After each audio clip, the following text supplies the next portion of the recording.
So much fun.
Back in the gym. And then that took care of it.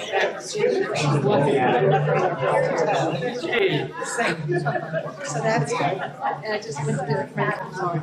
Came back.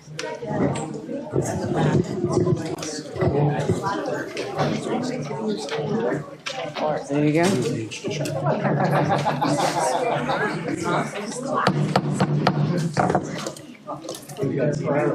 It's 7:30. We are about to begin the regular meeting of Morrisville Borough Council, March 19th, 2018. Please all rise for a moment of silence and our Pledge of Allegiance.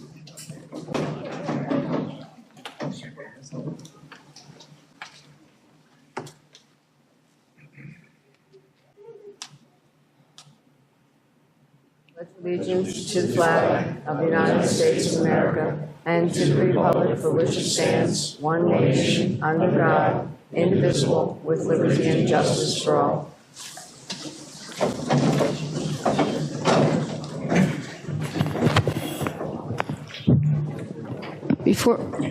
Before we begin with the meeting tonight, I'll just let everyone know with the amount of people that we have, unless you have one person that's going to be a spokesperson for a certain group that you have here, we're going to be limited to 4 minutes according to our resolution that's on that table. So if you could please stay within that limitation, I'd appreciate that. Thank you.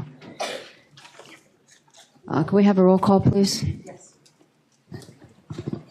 Mayor Rivera? Here.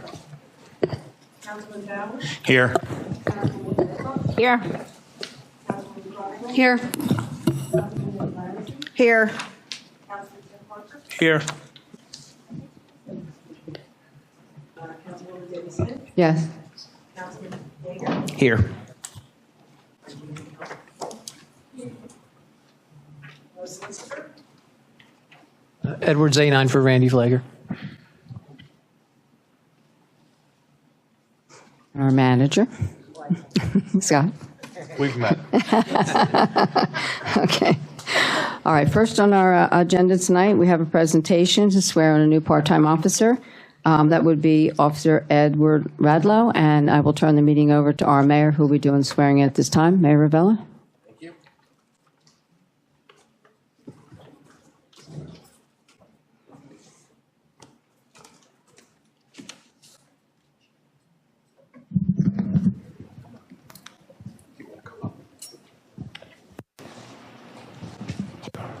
Hi.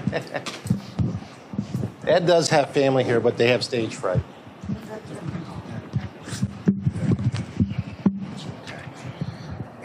If you would just repeat after me. I state your name. I, Ed Radlow, Do solemnly swear do solemnly swear that I will support, that I will support, obey, obey, and defend and defend the Constitution the Constitution of the United States of the United States and the Constitution and the Constitution of the Commonwealth, of the Commonwealth, and that I will and that I will discharge the duties discharge the duties of my office of my office with fidelity. with fidelity. Congratulations. Thank you, sir.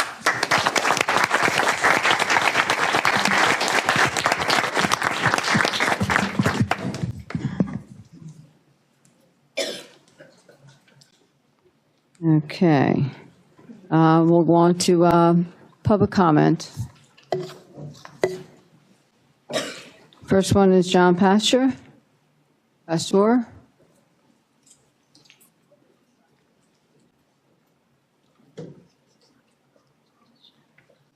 Good evening. John Pastor, 25 Dieter Avenue. I had some questions about the bills. Where are we at here? The Pico Energy on page 5 for $104 for the clubhouse.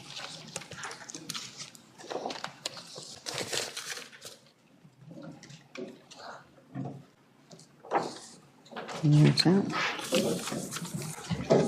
Here we go.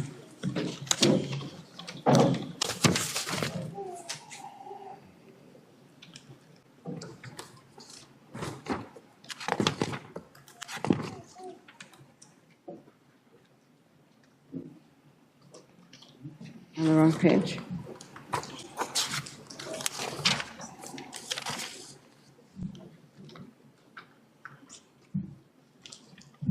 I don't see that. Page 5, GL 1802. And there's also another one here on the back page. They call it page 2. Is the playground. It's $136. I mean, I know all the fighting back and forth with the Morrisville Little League. They spent, we said $10,000 or $12,000 in electric. We're really not paying a lot in electric. Our share as a taxpayer, right? It averages between $2,000 to $3,000. It was almost year? $3,000 in 2015. For the The year. year after that was 2,000 some odd. I don't have the numbers in this past year. It was just under 2,000.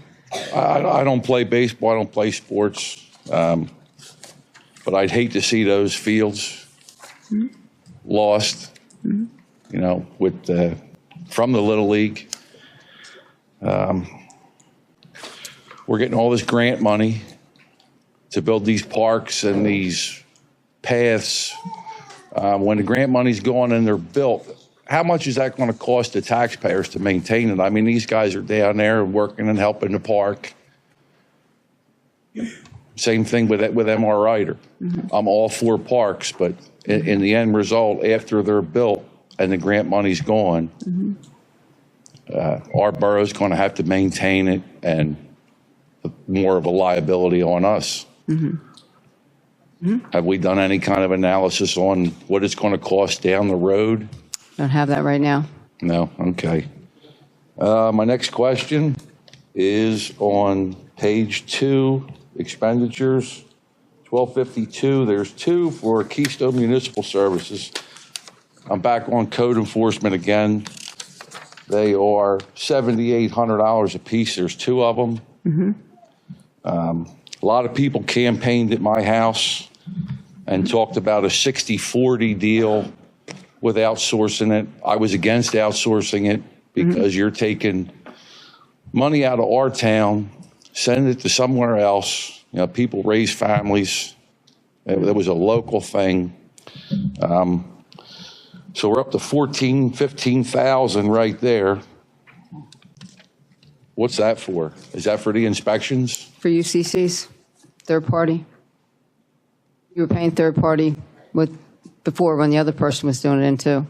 You're still paying third party. About $60,000 last year in third party fees for the year. The last meeting, there was like $11,000 in bills, and we recouped 5 or 6, about half of it.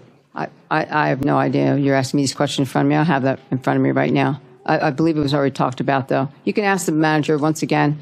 He has all that information downstairs for you. This is your just time to comment. I'm not going to debate that with you. Sure. Just to try to clarify, a lot of the Keystone expense is offset by permit fees for what we can charge permits for. but there are things we can't, like code enforcement for violations. So, of course, that comes out of general fund. Okay. Last week, they talked about, we're going to round it off, we're going to common core it to the 179,900, we're going to round that off to 180,000 on a 52-week year is $86 an hour. We were at 75 an hour trying it out. Now tonight, 9D is the adoption of the resolution, blah, blah, blah. This was provided by Keystone Municipal Services along with a full evaluation of costs. Have we, the borough, sat down to do any kind of cost evaluation before we approve this? It was, Actually, if you recall from our last conversation, it's $65 an hour is the rate. Okay. But the cost analysis you're referring to, Keystone and the borough did a full cost analysis of our internal costs related to code enforcement, inspections, and the like. And to my knowledge, is the first time such an analysis had ever been conducted. Okay. The result of that analysis is a fee schedule, new fee schedule proposed to council for adoption tonight. Yes. Well, that was, they said that was on a 2,080 hour, 52 week. That's what they broke it down to, $86 an hour. Yes, if you're recalling from the agenda meeting last week, Right. our costs are $86 an hour, and what we're charging people for permits are not keeping pace with our internal costs, which is why we went through this analysis and we're proposing the new fee schedule to bring our permit charges in line with what our internal costs are. All right, but this number was just based on 40 hours a week with one person, right? No. What's it based on? The full analysis, I believe, is based on total number of hours per year and the cost associated with that, as well as internal fixed and variable costs. All right. And then I see we have a new addition, a financial director. yeah. Yes, we do. What's he going to, what does he do? Mr. Pastor, I hate to be rude, but we have a lot of people, and you're up to You said this to me in minutes. January, I know. okay, and you said there were more important things Yeah, on the agenda. And the manager has given you and many as me times as a- over all the information. I'm just saying, he can give you And me as a everything that you taxpayer, want. I have the same right as Right. everybody in this room to Okay. speak. There should be no more or less important. We're all equal, right? Exactly, exactly. But they also would like to speak too. I'm just saying. Is my 4 minutes up? Way up. Yes. I'll- Sorry. I'll talk to you during the week then. Thank you. you. And if I may, Madam President? Yes. Just for one quick second, just to clarify, of the $15,575 that was invoiced, about $7,400 of that was recouped in fees, just so you know. Great. That's what I was asking. Thank you. Thank you. Andrew Gross. You state your name and address, please, for the record. Andrew Gross, 43 Althea Avenue. I'm just here to speak on behalf of Morrisville Little League. I grew up in this town. I'm 39. I played T-ball here. I played Little League here. The field's in question by the stage. They've been here as long as I've known. They've been here since the 70s. My uncle has stated he's in his 60s, has played at those fields. So now to take these fields away and put in paths and to say it's going to be an open field, anyone can use them, but we're just going to take the backstops away. It's still going to be a baseball field. You're not going to use that field for anything else. It's still going to be there for a baseball field. These kids are down there and the coaches are down there every week cleaning those fields. Just like the person before me said, if the parks come in, who's maintaining them? We couldn't maintain a park that was down there for how many years? What happened to that? So that's one question I would like to know, just like he wanted to know as well. Okay. No answers, no. We would have to have maintenance to it. Okay, but we've been through that and it hasn't, we had another park that, didn't Didn't work out. We have other paths that are coming up. You have the MR Ryder Park. You have the river. You have the canal. We have walking parks. Morrisville is an old town, right? No one denies that. There's not a lot of kids here. If Little League goes, and this is an if, what does Morrisville have to offer to families to move here for kids? Anything? What do we have? It's not the schools. We know that. We all know that. It's not the schools. So what is going to bring families here? That's my question. I know it's a big if, but we can't lose Morrisville Little League. You want families to move here? We got to do something. So that's all. Thank you. Scott Robinson. State your name and address for the record, please. Scott Robinson, 241 North Pennsylvania Avenue. Council, residents, neighbors, and everybody home on TV, thank you for giving me a few minutes to speak. I want to speak about the Little League. And I agree with everything that Andrew just said. I grew up playing on those fields down there. Now, I don't know what the complete story is, but I was told that there's 4 fields are going to be left. Danielle? They're going to leave the Little League with four fields, or? There are 4 fields, yeah. Okay. Because you have the senior minor field, the T-ball, the big field, the Little League, and then the softball field, which was a dump, which the Little League did a lot of work there. Now, the other fields, the transition field, which used to be the soccer field, the Little League didn't take that field away from anybody. That field was... I picked the rocks and broken glass out of that grass in 1977 and 1978. That was the first year of YMS soccer. YMS used to stand for Yardley Morrisville Soccer. Now it's Yardley Mayfield. But that's where Yardley Morrisville Soccer started. That was a soccer field. Before soccer started, it was nothing. Nobody used it for anything. The soccer programs abandoned it. We put a playground up in 95 on the small soccer field, but the big field just sat there as an abandoned soccer field. The Little League made it pretty. What kind of what are we going to put there? If you tell Little League, you can't play baseball here, what are you going to use it for? Like Andrew said, there's nothing in this freaking town for kids. Nothing. Look at the businesses. You've got the Dairy Queen. You've got Anthony's. Go over, go talk to Gino at LaVille. See how he's going to feel about the families not coming down after a Little League game. Anthony's Pizza, the Dairy Queen, any other place in town. Okay? These are our neighbors. Don't think like we say, oh, it's all Lower Makefield kids. These Lower Makefield are our neighbors. They make our town look nice when they're down here. They really do. They do. People from Lower Makefield are spending a whole hell of a lot more time making that park look pretty than Morrisville residents are. And now, back to the walking paths and everything. People were asking earlier, Debbie, about the cost. If I go to Reedman's right now and say, I'm going to finance a Ferrari, I don't know how much it's going to cost to insure. I don't know how much it's going to cost to put fuel in it. I don't know how much the tires are going to cost on it. I'll worry about that later. I'm just going to sign the contract and take it. Do we know what it's going to cost to maintain these parks? Am I right when it's a park? I mean, that's great. That's beautiful. We'll have a park there. But somebody's got to pay for it. But we don't even know how much we're paying for it. We're like kids at Christmas time. What's it going to cost? Any idea? So do you never improve? Say again? Do you never improve? Improve? Improve. You never improve? Is that the thought? What do you mean we never improve? Would you never improve then? Is that the idea? Or just when you do that, then you obviously make sure it gets maintained? If it was up to me, there would be ratables there. You'd put something there to make money. Okay. Parks don't make money. Parks, it's a drain.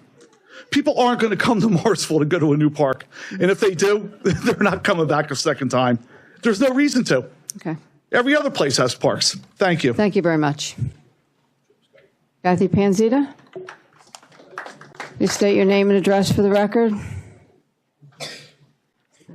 Catherine Pancita, Hillcrest Avenue in Morrisville. I'd start off on saying some of the stuff. I hope when you open this up that you move forward in your program meeting tonight, 10A, the appointment of the new second ward council person. I'd like to see if you could bring that up. I would also like to know when you guys all interviewed any of the candidates that put in applications. I'd like to say I think I hope you vote tonight to join the lawsuit on the opioid crisis. I have my own personal beliefs on how the whole drug thing could have been taken care of. They go totally against this. The only reason I'm here in support of it is because it's only going to cost you the collection of the data. And should and when those in the other 500 that are all consolidated within that, if there's a possibility they make money, you want to just make sure you have it. I just wanted to make sure that contract said no money. I think you should also vote for the increase on the 2 hour per person in your public works department.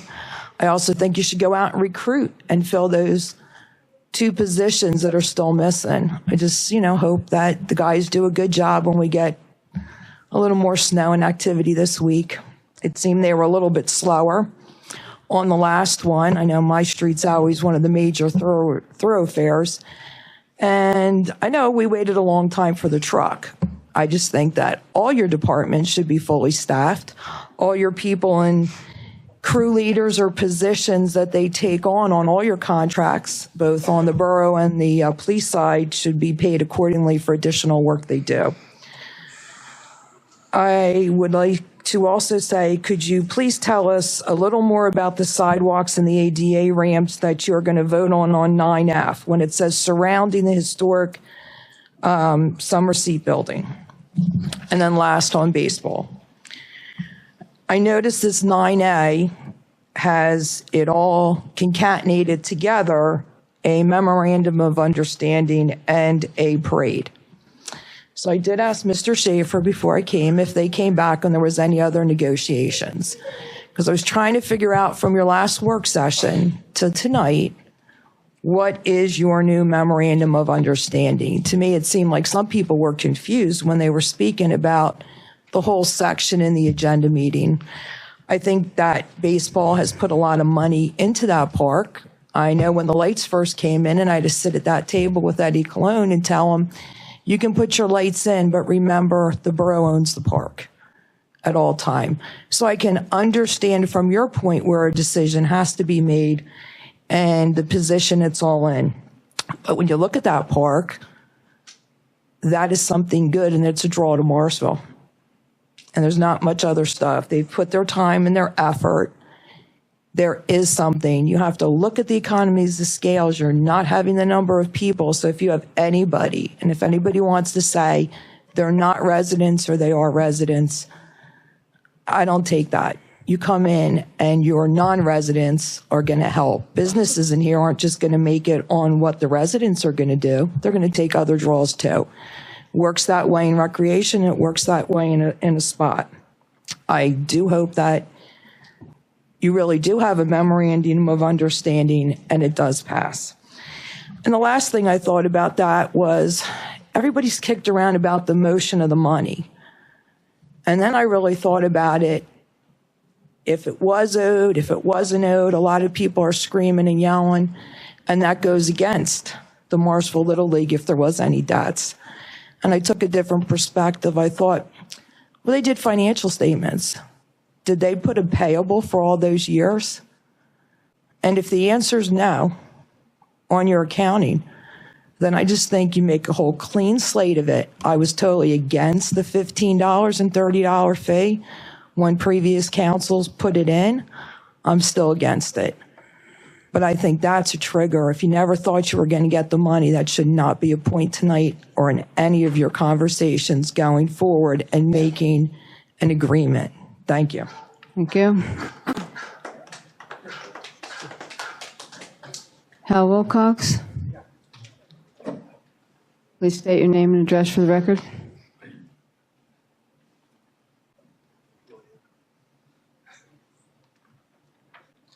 Hal Wilcox, 52 Harrison Avenue, also Executive Director of Morrisville United Addictions and Recovery Awareness. August 11th, we'll be having our third awareness march in Morrisville. And I'm telling you, if you don't okay to be a part of this lawsuit and go after the pharmaceutical companies, we're never going to kill this epidemic. There's been more people died from this epidemic than the whole Vietnam War. So if any of you need the information, call me, email me. Got flyers here for you if you want them. You got to be a part of this. Thank you. Thank you. Dawn Shannon. Please state your name and address for the record. Dawn Shannon, 1667 Fairfield Road. I'll be brief. I just wanted to share from a family's perspective about the Little League fields. Because our address, my children are eligible to play baseball from Morrisville or Pennsbury. When we moved to the area, our neighbors raved about Morrisville Little League. Our oldest son began playing, and soon after we enrolled our second son, who has played for the 6-year-old travel team that has become a dominant team in the area. Our coaches are passionate, intense, and committed. The name Morrisville in their age division has become respected and admired in any tournament we enter. We host one of the most well-run and enjoyed Memorial Day tournaments in the area. Our program continues to grow in size as our success pulls players from neighboring areas now. The camaraderie that has been built in these fields is something I've not witnessed elsewhere. The coaches, parents, and volunteers of this league spent countless hours building up our players, caring for the fields, and with pride maintaining the facilities, including the snack stand and restrooms. Our players are fortunate to have access to cages that allow them to begin practices before other teams. They have multiple fields that allow them practices and opportunities that we are very grateful for. Most importantly, the fields provide an opportunity for an organized league that offers young children a positive way to spend their time. The son of our neighbor who initially turned us on to Morrisville is now a sophomore in high school. He's a rarity that just made the Pennsbury High School varsity team as a sophomore. He's an example of the well-rounded young man that these fields produce. In a scrimmage last week, he struck out the number 2 player in the country, which is an inspiration to all of the young boys that know him and the program. I just hope that you consider all of the families that have enjoyed these fields. And I have a daughter that's 5, and I hope that next year she can be able to play in Morrisville as well. Thank you. Thank you. Bill Setzer. Please state your name and address for the record, please. Yeah, I'm Bill Setzer from the Morrisville EAC, which is the Environmental Advisory Council. I live at 806 Crown Street. I'm here primarily to mention 3 upcoming events for the spring, environmental events that we hope people will attend and enjoy. On Saturday, April 14th is the Greystone Woods cleanup. It's from 10 a.m. till 12 noon. I know a lot of the Borough Council people in the past, many of you up there have already attended and helped, and we've always had a great time, and it's produced a wonderful place for the borough. It's an amenity in addition to sports. Another big event we have coming up is on 2 weeks later, Saturday, April 28th, down at the riverfront from 10 a.m. till noon. The riverfront cleanup, also a great event, lots of fun. People enjoy it. They get to see what nature's about and enjoy the river. It's 2 hours. It goes very quickly. More people we have, the more fun it is, and the easier it goes for everybody. And it makes a big difference to our open spaces. And then 1 week after that, on Sunday, May 6th at 10 a.m., we have a naturalist returning from Bowman Hill Wildflower Center. Her name's Marianne Board. She's really amazing, knows every plant and animal that's down there, gives tours, like everybody who is interested to come. This is a nice amenity to blend in. All these 3 are nice amenities blend in with our Bird Town initiative. And we hope lots of you will attend, both the Borough Council people, the public, and families and individuals are all welcome. It's easy work. And if we have any rain on the 2 Saturday events, we'll do it on Sunday, but we'll do it from 1 to 3 so people don't have to get up so early, or if they attend church, they'll have that opportunity. So again, we invite you all and we hope you'll come out.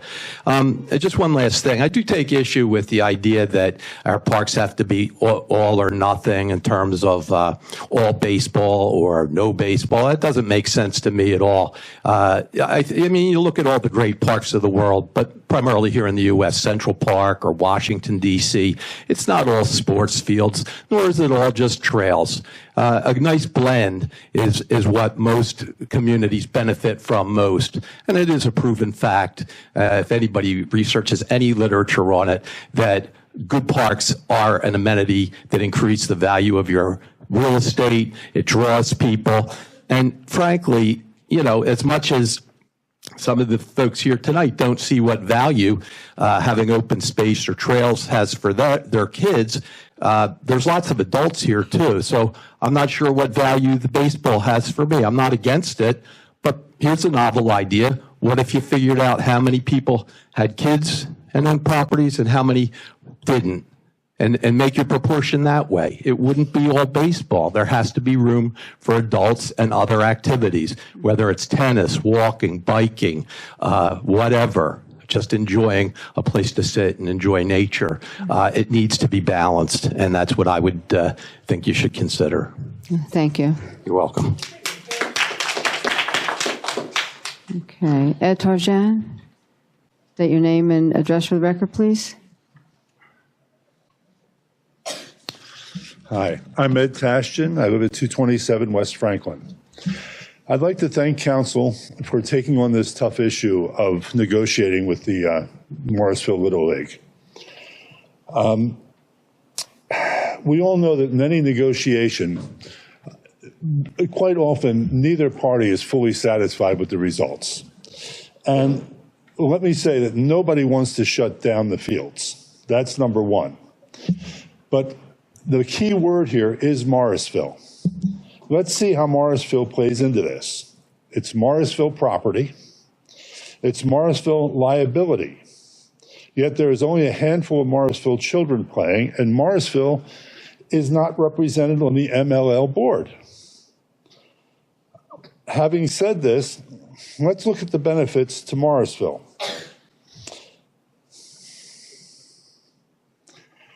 I can't say there are any real benefits at this point. I mean, there's a little bit of business, not very much. But I can say that there could be a great deal of benefit to Morrisville if it's done properly. And we need to strive to realize these benefits. I would like to see, and I'm willing to work with the MLL to recruit our children, with the children of Morrisville receiving a reduction in fees and a Morrisville resident appointed by council or elected to the MLL board. In the absence of this, no matter if any agreement is reached tonight, I would like to ask the new financial director, when hired, to gather the true cost of Morrisville hosting the MLL, and they be treated like any other outside agency renting space at Williamson Park. Earlier, a resident brought up about Morrisville needing to make money. And he was right. I can't argue with that. But the same applies to the MLL, especially when it is primarily not Morrisville. Isn't it time to put Morrisville back into the Morrisville Little League? Thank you. Georgia, Tarjan too, right? say your name and address for the record. Thank you. Georgia Sankmars, 227 West Franklin Street. I'm not going to argue the pro or con of whether Morrisville Little League should be there. We know the Morrisville Little League belongs in Morrisville. We want them to stay.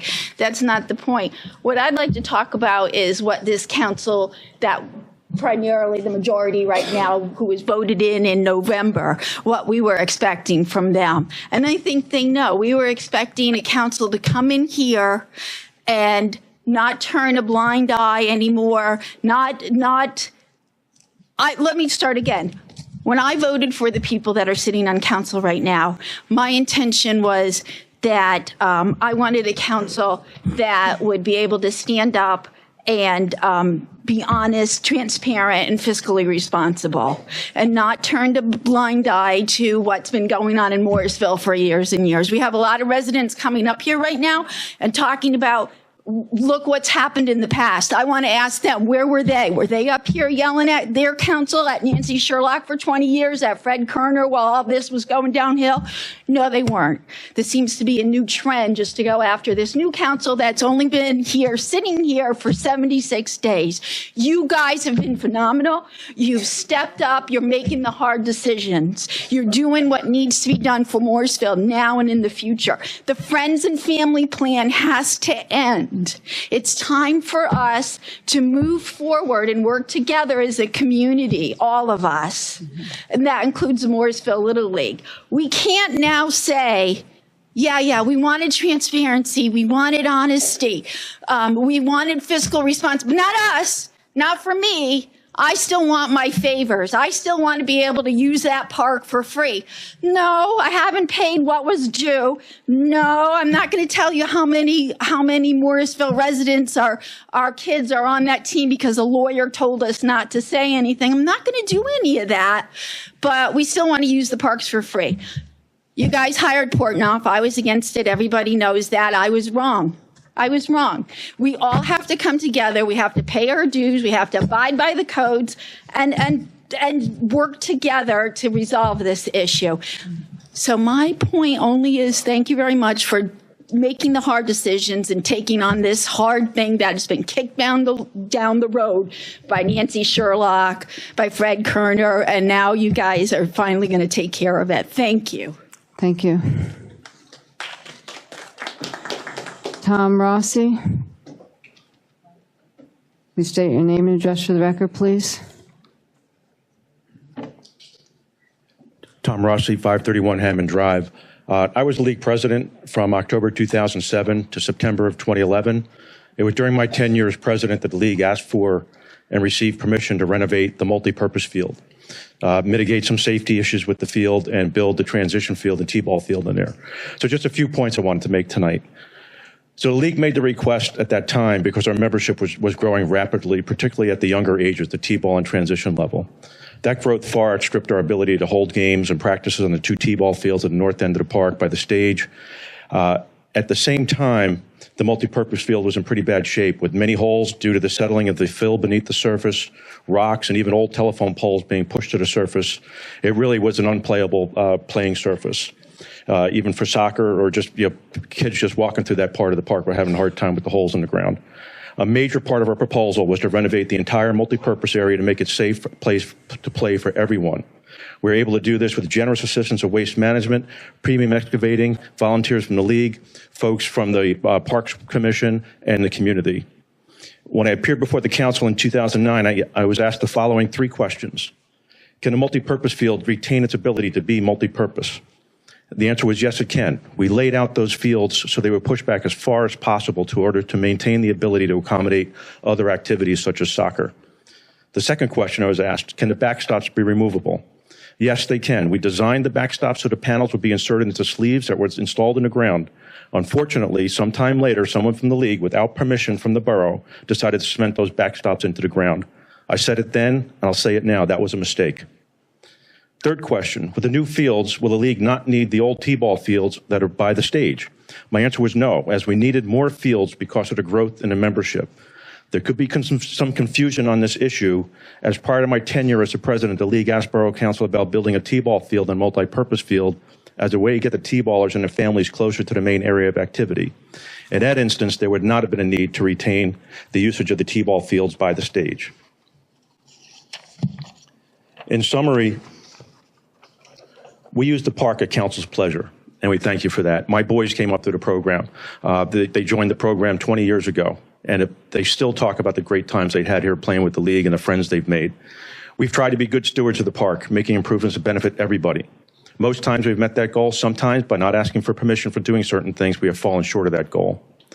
If council wants the league to replace the backstops that are on the multipurpose field with portable structures, as Jim, our league president, has said, we'll do so. In 2010, the league did not agree to stop using the old T-ball fields that are by the stage. Hence, it should not be the league's responsibility to remove those backstops. I'm actually not sure who erected those backstops originally. Somebody with more history in the league than I would have to answer that question. And the last point regarding the electric bills, there's 4 meters and bills for that park, right? Payment of one of the of 2 of the 4 bills in the park has shifted over time. Some of the bills and meters are very straightforward. For example, the bills and meters for the softball field lights and major field lights, definitely the league's responsibility. They've paid that all along. That usage is just due to the league's activities. There's 2 other bills, though, that include some public use of electricity, such as the power for bathrooms, lights and electric on the stage at the north end of the park, the electric in the pavilion by the Babe Ruth field, and street lights that run through the park. It is for the public usage reason that in the past the borough has paid one of the bills, sometimes paying parts of the bills. If that amount is deemed by Borough Council to be too high, then let's talk about what the amount should be, because if the league will be paying an annual usage fee, it should not have to pay for the public usage portions in the electric bills. Thanks for your time this evening. Thank you. Corey Martin. State your name and address for the record, please. Thank you. Corey Martin, 205 Stockham Avenue, Morrisville, Pennsylvania. I want to thank you all for serving on council. I know it's not an easy task. I spoke last month in favor of the Morrisville Little League and why I think, as a taxpayer of Morrisville, the benefits from the Little League far outweigh any fees that you're going to charge against them. I won't repeat those. I understand there's an agreement. I watched the agenda meeting, and you're being asked to vote on the proposed agreement that Morrisville Little League gave to you guys at the agenda meeting. I'm asking you all to vote yes to that agreement. It looks like when I watched the agenda meeting, there were two sticking points, and a big one was the transition field. And I've been trying to figure out how this even became an issue. Like, we've got the 55 World Series team, right? And 2015, I think it was the Rotary Club published a book about the 55 World Series team. I think Mr. Thompson, Andrew Thompson, was the author. My boy was 8 at the time, read it cover to cover. The reason I think Mr. Thompson was the author is because his great-grandson is my son's best friend. So Joey must have said to great-granddad, my friend Tate's reading the book, because in a month after we bought it, my son got 3 letters hand-addressed to him from people I didn't know. And when we opened them, it was 3 guys from that 55 team. And they wrote him personal letters talking about their experience. That's Morrisville pride. That's small town living, right? And those letters, they talked about the work and the teamwork. And you guys can work as a team with Morrisville Little League. Mr. Bowers, I thank you for posting the history, because I truly couldn't understand why this is even an issue and why we're fighting the Little League. And it looks like Little League was down there for 60 years, no fees.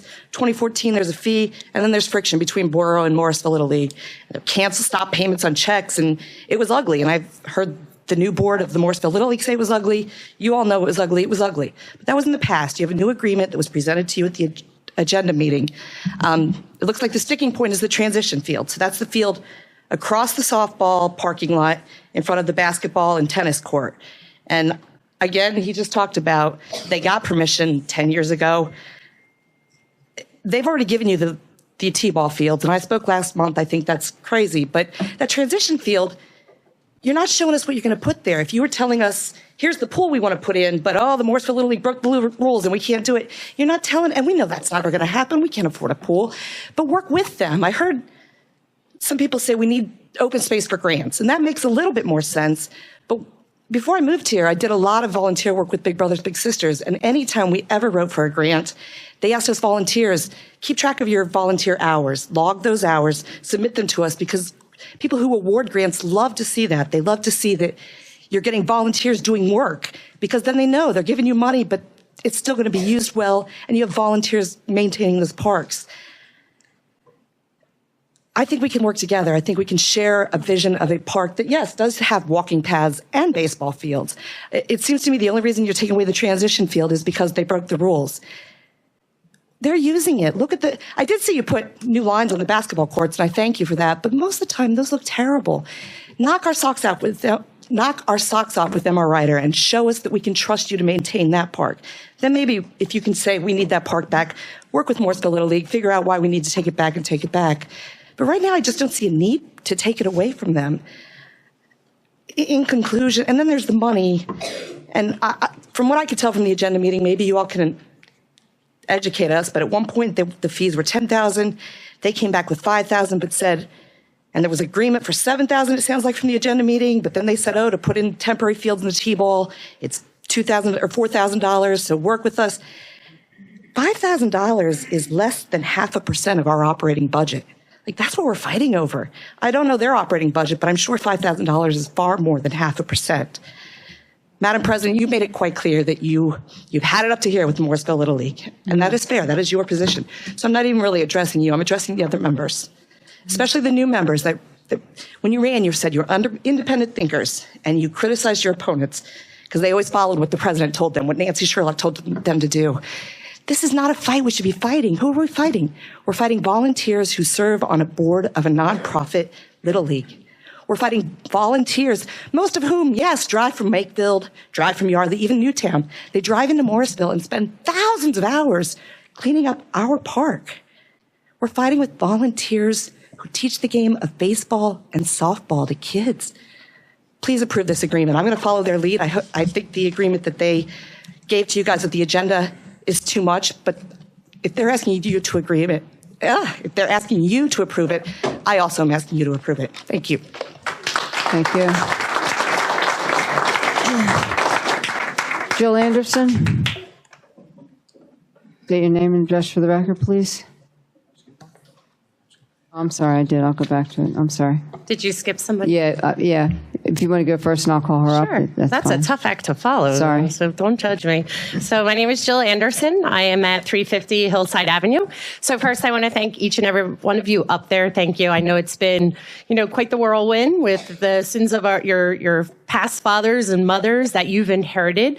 But thank you for the time and effort and all the effort that you have all put into this. It's greatly appreciated. Also, I wanted to thank Jim Schaefer for his leadership and his grace and professionalism, as well as your steadfastness. Yes.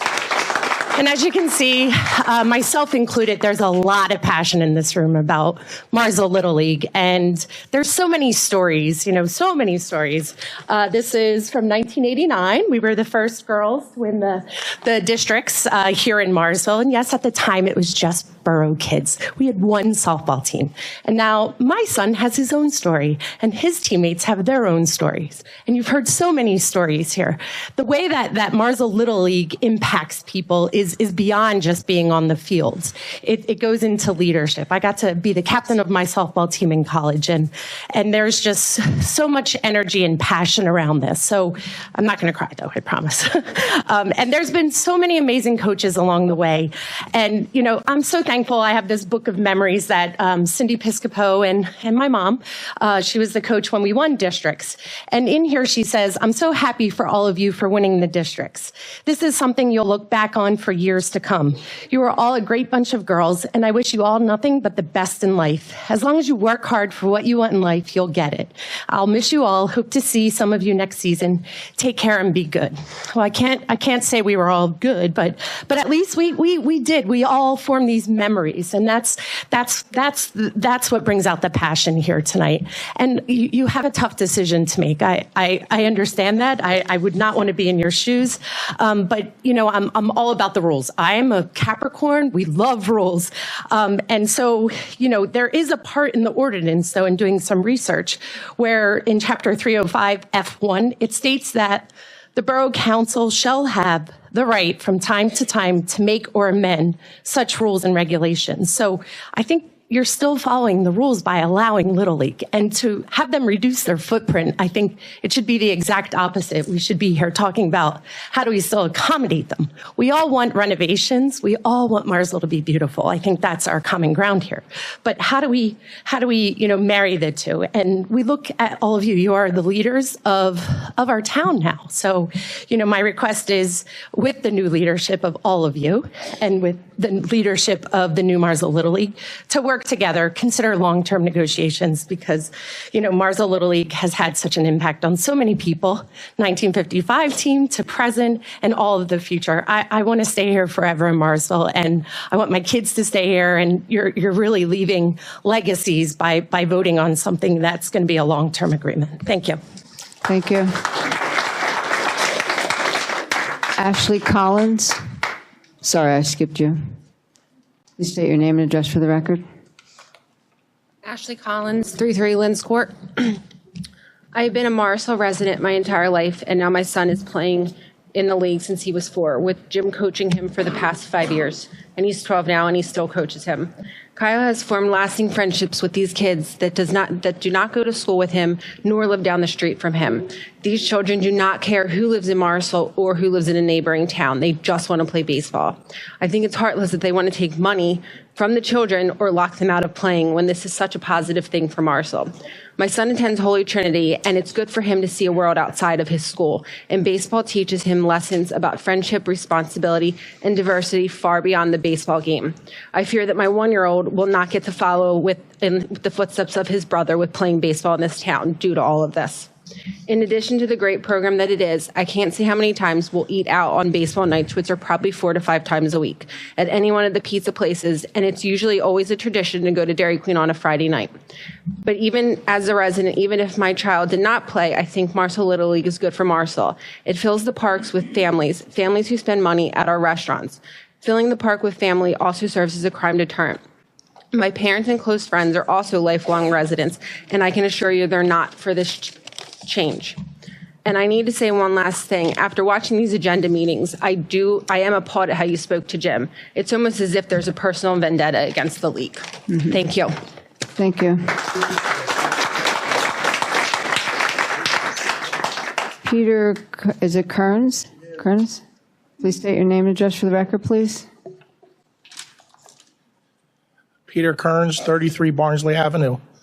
Let me start by saying that my family goes back in this town into the 1800s, okay? I moved here in 85. I lived with my grandmother. And in 86, I started coaching in Morrisville Little League. I was on the board there also. I have stayed away from these meetings because I really thought that this would get squashed and everything would go away. You'd get what you needed. Well, I'm unhappy that I'm here. The town deserves to get a little bit of money from the residents that do not belong here. Excuse me, they all belong here, that do not live here and pay borough taxes. I understand that completely. But there has to be a meeting that works for both. When I started here, there were 3 fields down there plus 2 t-ball fields. That's 5. We added the girls' softball field out of a dire need. We added it on a dump. So there was no problem with that. So it seems to me that the biggest problem is the 2 fields that are closest to Delmore Avenue that are supposed to be transitional fields that were supposed to have removable backstops, which they've already said they'll fix. They have no problem with that. What I haven't seen is anybody take care of the pool area, the playground that, by the way, I built. I was there every day with my tools, my material, helping build that playground, as was my daughter and my wife. So the fact that the borough couldn't take care of that piece of property that was given to them is astounding to me, that you believe that you can take this field apart and put all kinds of walkways and open space there. I'm all for open space, but I believe there's plenty of open space down there and it can be worked around the baseball fields. I really hope that you don't take the Little League away. I understand that they are not taxpayers in this town, but they still bring a lot to this community. I worked tirelessly with Morrisville Baseball to bring 19067 to this league. We wanted the kids that could not play Little League Baseball because they were in the Pennsbury area who didn't have Little League Baseball, and we worked tirelessly to bring them here. I am glad they finally got to come here, and I am happy that they're here because they've done nothing but improve that park. So please do not take Morrisville Little League away from here. Thank you. Jane Berger. Jane Berger. State your name and address for the record, please. Jane Berger. Can you hear? It's been hard to hear some of the other speakers. 90 West Maple Avenue, Morrisville. Good evening. I'm here to speak on several items. We'll do Little League first. Demographics have definitely changed since 1955, when I think almost all those players actually lived in the borough. And we understand that. You know, Morrisville is about 2 miles square, and Lower Makefield is 18 square miles, and a lot of, you know, really nice development. So we understand that with Little League and 19067. It's certainly never going to have a majority of Morrisville kids. And it would be nice if somehow Morrisville kids could, that don't play baseball, would be encouraged to come. What we've heard throughout the discussions about this, and I've never heard somebody say, throw Little League out. We don't want Little League in Morrisville. We don't want them in all the park at all. And when I saw some really nasty, hateful things on social media, I just thought that was very sad by a few people that chose to do that. It was divisive and really wasn't constructive to try to bring resolution and be problem solvers. So hopefully tonight, having the a memorandum of understandings that has been reached with Morrisville Little League and the council, that we will be able to move forward. Yes, there were mistakes made on both sides by former borough administrative employees and some from Little League, did what you shouldn't, did what you should, whatever. And I think that's been certainly well vetted.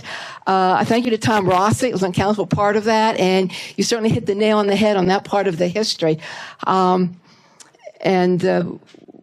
remember Eddie Cologne back a few years before that the T-ball, we wanted to get the parents close, whatever, and Imagination Island was already there. And I heard tonight about Imagination Island. Today, you wouldn't build a wooden structure like that. It did last and provided a lot of fun times for 20 people, 20 years. But there are plans to rebuild, and looking for some of the grants is to rebuild a playground and have it down there. So I just want to, clear up. We're not looking to just have, fallow grass over that whole area. But when I'm hearing the debate that's gone on, and it's been almost 4 years, but during that time, this, some animated discussions. Little League has been here. The parade, the program has gone on. They've had the season. The borough continued to pay the electric. So while this was a little contentious at times, MML has certainly been here. And hopefully that the errors of both sides have passed, and we can have a new beginning going forward. I was online looking for Little League, the pledges by the coaches and the boards and the kids. And I noticed some common ground that by the adults on the board is that take an oath to uphold the Constitution of the United States. And you all on council took that same oath when you were seated up there. And by inference from the Constitution of the U.S. goes to the state and goes to local laws and ordinances, and I'll get that later, and rules and regulations. So I think that this is about rules, regulations, use, some fees.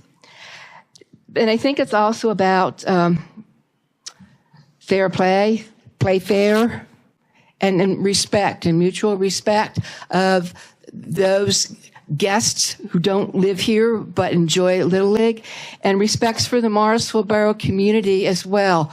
All of the kids are great, whether you live in Lower Makefield or in Morrisville. And we have great kids in Morrisville. And till you get to middle school, we are truly competitive with neighboring school districts. But we do not have resources, and you can figure out where all those come from large regional school districts. And it's a struggling district, and they try to do whatever they can to give every benefit they can to our kids with a lot of limited resources. And I look to Mr. Parker, because you did a stint on the school board, and you know what that challenge is. I don't know where the future goes, but as we're here talking about coming into Morrisville and with Little League, I truly believe an excellent education for all kids, no matter where they live, is another priority that maybe down the road we can have some conversations about that and what might be the best way to go educationally. But for tonight, as you know, play fair, fair play, and very soon I hope we will all be playing ball. Another item on the agenda is the legal representation to take action. I think we agree with everyone. We need to take a stand and be a part of this. I just wanted to share that I just learned that the County of Bucks is also looking to initiate legal action against pharma. And so look at that. Maybe there'll be a way that we can join in with this group that we have, someone join into a larger suit against pharma, because a bigger squeaky wheel is going to get more attention to this problem and make pharma accountable for what they have done for the human destruction they've done, as well as costs to it. The AFSCME agreement, the wording of that just really is kind of problematic. I'm not sure where to begin on this and that part. The current AFSCME agreement, the labor contract, I think it's in its 5th year, for some reason it removed the crew chief position. It had been there in the past, whether it was used or not. So I'm not sure how you can just do an addendum to an agreement about a position that really is non-existent. I can't believe that union would agree to take it out. You never take a commission out position. You may need it. We certainly need a crew chief position to be filled. You would do it, but I'm going to ask the council to research this more and do it the correct way. There was never an amendment to that contract. Been at the meetings. And the correct way would be to open the contract, do an amendment, restore the crew chief, and put a wage scale. I mean, $2 additional over what? Every contract, and I've been involved with several with our good public works and office employees through AFSCME, is you listed every position covered in the contract, what the wage scale was. So we had some that were matrix that took it out 3 years, 5 years, whatever the term of the contract was, and you can figure that out. So I just would ask that you would do it the right way to put the crew chief position back in so you can have that first level supervisory position to help out with public works. Anything you do really needs to have the hourly wage scale to it rather than just, $2 over what. The name for the park, I support that. It's great to have an official name for that park rather than keep calling it the M.R. Ryder property. At the bottom of the agenda that was online, it talks about the government access channel. Would you look at that, please? I think that's out of date because it's really apologizing for not being able to broadcast your meetings. So I think you have that. And finally, wearing a different hat, the Morrisville Business Association has their spring dinner meeting on April 16th. It'll be at the Senior Center. It starts at 6 o'clock, dinner at 7. It's $25 for those who want to come. It's open to the public. We're really working towards strengthening the Business Association and looking to partner with other entities. And Corinne, at our next board meeting, which will be soon, we will officially do what we know we're going to do in terms of supporting and working with you on the restaurant week, which will be earlier. The MBA did a lot of the publicity and the advertising and redoing the flyers and things, so it's on the computer, so it should be easy to update that this year. With that, I think in 4 minutes. Thank you for your time. Yeah, thank you. Tim Jackson.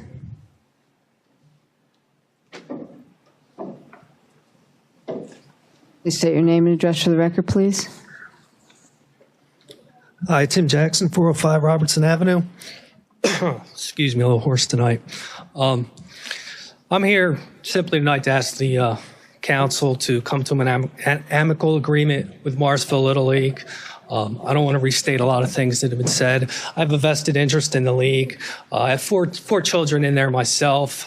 So as far as the perception that it's a handful of borough children that participate, well, I've got a handful in my own household for the league. I think Mr. Pastor, Scott Robinson mentioned it earlier. We've got these ideas, these plans for what the park might become. And that's interesting. That's great. Might be a good idea, might not be a good idea. I don't know. I think more importantly, we should embrace what it currently is. And that's the Morrisville Little League facility. It provides a positive influence on the children of the community. I know several of the coaches personally. They're all excellent people. Not too many people that I would leave my children with.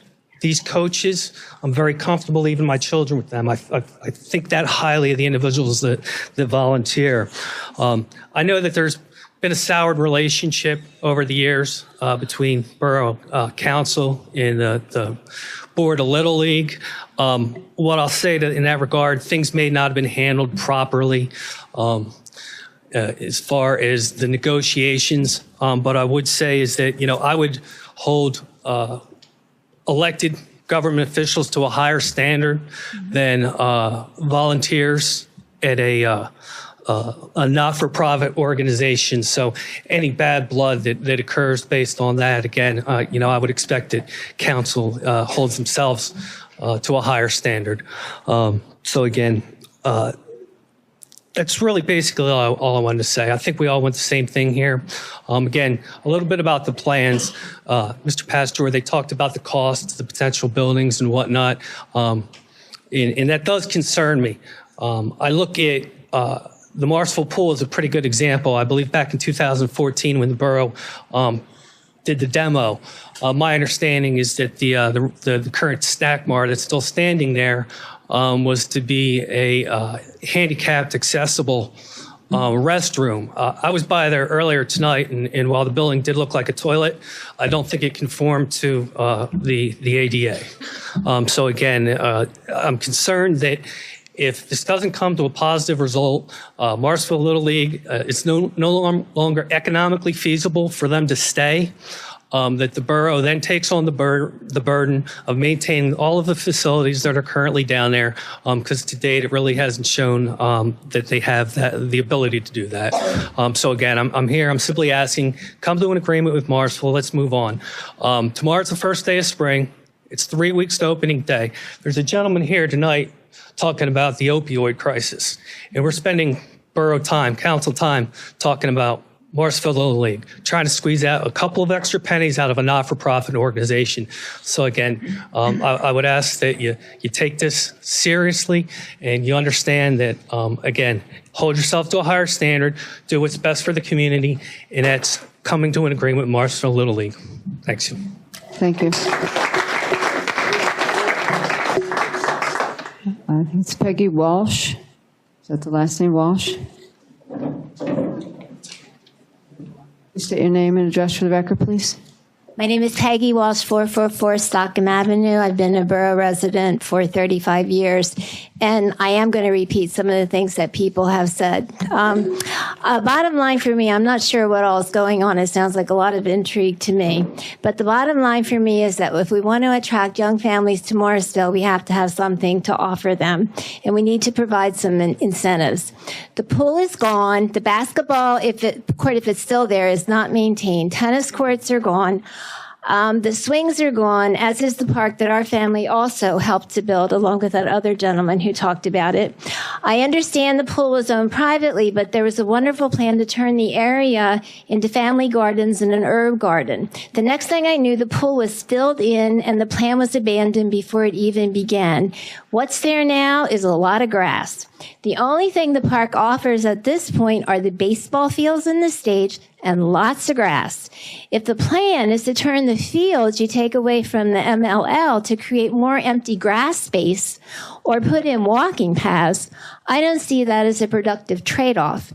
We have a river path, beautiful, which my husband and I walk every day, and we have a canal path.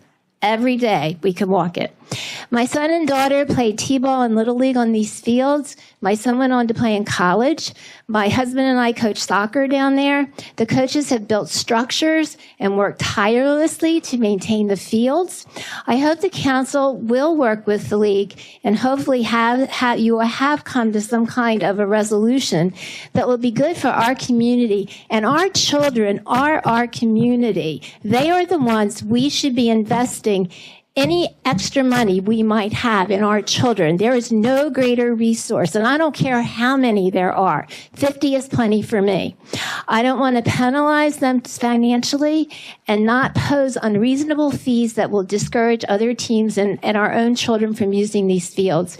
It would be really short-sighted on the council's part to endanger 70-year source of pride for our community, which is Morrisville Little League Baseball. And I find it really curious that a board that's been really up and running for 76 days has one of your first targets to be the children of our community, and the coaches who work tirelessly, put in hours of time in a volunteer basis and maintain those fields, and somehow go after them and make things difficult for them. Just picture in your minds, what would Williamson Park look like if Morrisville baseball had not been there? Thank you. Dave Petrie. Say your name and address for the record, please. Hi, my name's Dave Petrie, and I live at 106 Alicia Drive. I believe it's a Morrisville Yardley zip code. It's interesting. I moved to right off of Makefield Road 15 years ago, and I was born and raised in Trenton, New Jersey, and my entire childhood was spent either playing baseball or fishing in the Delaware River underneath the Trenton Makes Bridge. And the entire time that I grew up fishing underneath the Trenton Makes Bridge, I always saw these beautiful lights of Morrisville and it was the Little League that I knew of. And I'm an outsider, right? I'm an outsider. I'm not from Morrisville. I'm an outsider, and I came here and I moved my family here so that there could be opportunity. Baseball, I'm not even here because of baseball. I'm here because it's bigger than baseball. You want to look at tearing things down and moving things around, and I can't even keep track of what the Little League did wrong and what the borough did right and who did what. I do know that there is some animosity towards the Little League, and it has a lot to do with the colors of the uniforms. I keep hearing the colors of the uniforms. You know what?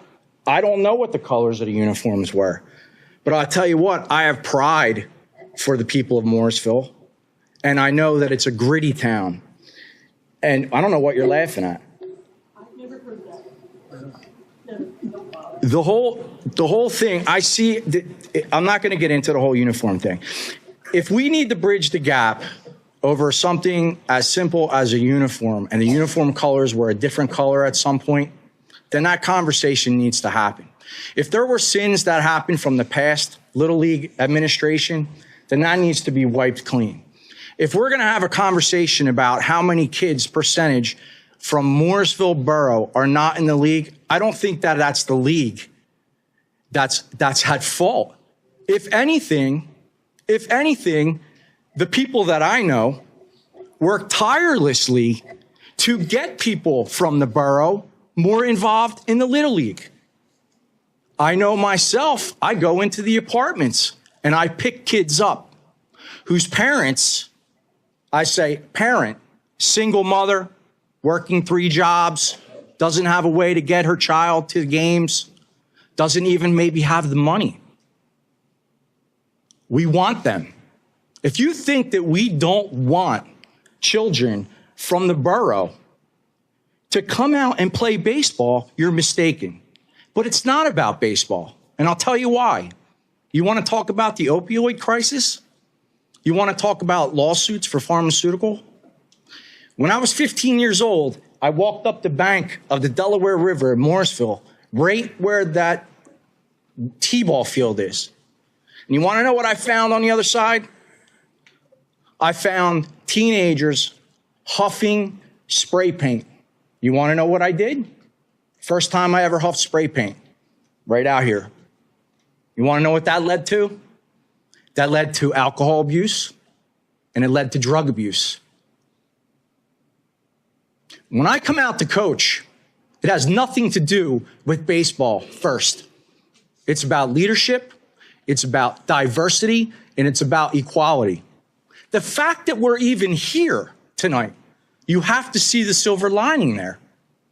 Without this negative, you cannot have the positive that's in your power to transform the entire community. It's right here. Sometimes negatives are positives, and they're in disguise.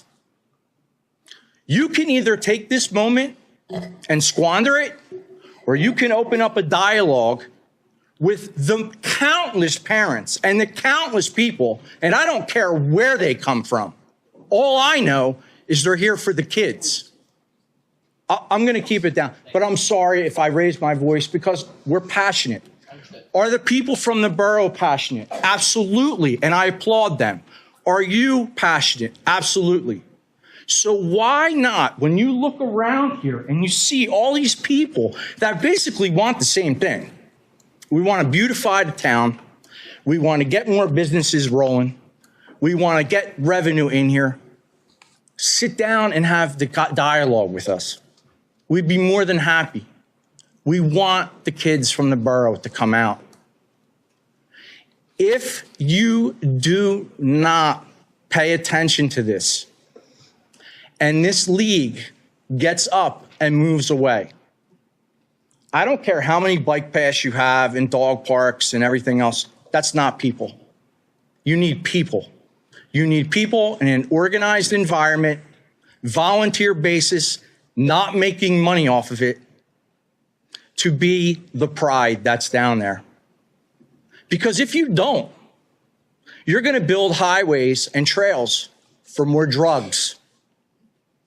And you know what? When I leave, I don't know who's picking up the hypodermic needles in the dugouts. I don't know who it's going to be. Maybe you guys can get more money and you can figure out who you can pay to do that. When the people are down there, the drugs stay out because they see kids in uniforms and they see people that care. So they don't come down. They don't sit around the berm of the outside like they used to do because we're constantly there. Apparently, constantly being there is now a problem. I take a look at September and October. Come together and have a Morrisville Fest. Call it whatever you want, whatever colors you want. Involve the people of the league. We will come out and assist you because it's for bettering everything that's here. I know my time is up. I just want to say thank you. Please look at the silver lining that you have in front of you. This is not an accident that it came to this tonight. There's a positive here. You do not have to be against anyone, and neither do we. We may not even know why we're in this situation anymore. I don't even know it's possible. Maybe even suspend whatever you're about to do so that we just have the conversation. Thank you very much for your time. Thank you. One more. Holly Harmon. State your name and address for the record, please. Good evening. Holly Harmon, South Pennsylvania Avenue. First of all, baseball is the purest sport in this planet. I played on and off for 40 years. I love it. So I have nothing with problem with baseball. But while I've been following this saga from nearly the beginning, I find it disturbing that it's been twisted to make it seem that council doesn't like kids or baseball, and I'm sure that's not true. Lower Makefield Township charges for use of our fields, and I don't see why we are being singled out as bad people for expecting the same here. I sympathize that Little League has to remove equipment and purchasing new backstops. Honestly, your beef is with past councils, managers, and probably mostly the former code inspector who allowed construction without any permits and a wink and a nod. You can't tell me that you imagine permanent structures didn't require permits. The park is Zone C1, which is designated as a community service district. The purpose of this district is to provide for the orderly growth of community services within the borough and to provide for reasonable standards for development. Lower Makefield Township has 10 parks and nearly 92 acres. We have 2. The encroachment of ball fields has been hampering efforts to develop the park as outlined in the 2009 Open Space Plan, which encapsulates park recreation. Open space resources are the important part of the community's identity and overall quality of life. All open space contributes to the borough's small town character, preserves the natural ecosystems upon which we depend, and provides an attractive setting in which to live and work. Park and recreation facilities provide an avenue for residents to interact and recreate and help create a sense of community. Park and recreation resources are an underlying strength of Morrisville and should be a key component of future revitalization efforts. On top of that, I reached out to a former supervisor from Lower Makefield Township, and this is what he sent me. This is from Jeff Benedetto.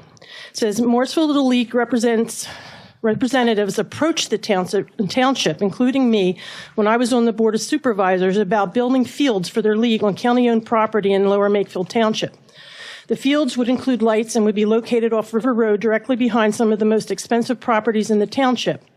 All of this was in the midst of when Lower Makefield Township was in the process of trying to move forward with the Snipes project to build a sports complex, which eventually met local opposition and legal challenge.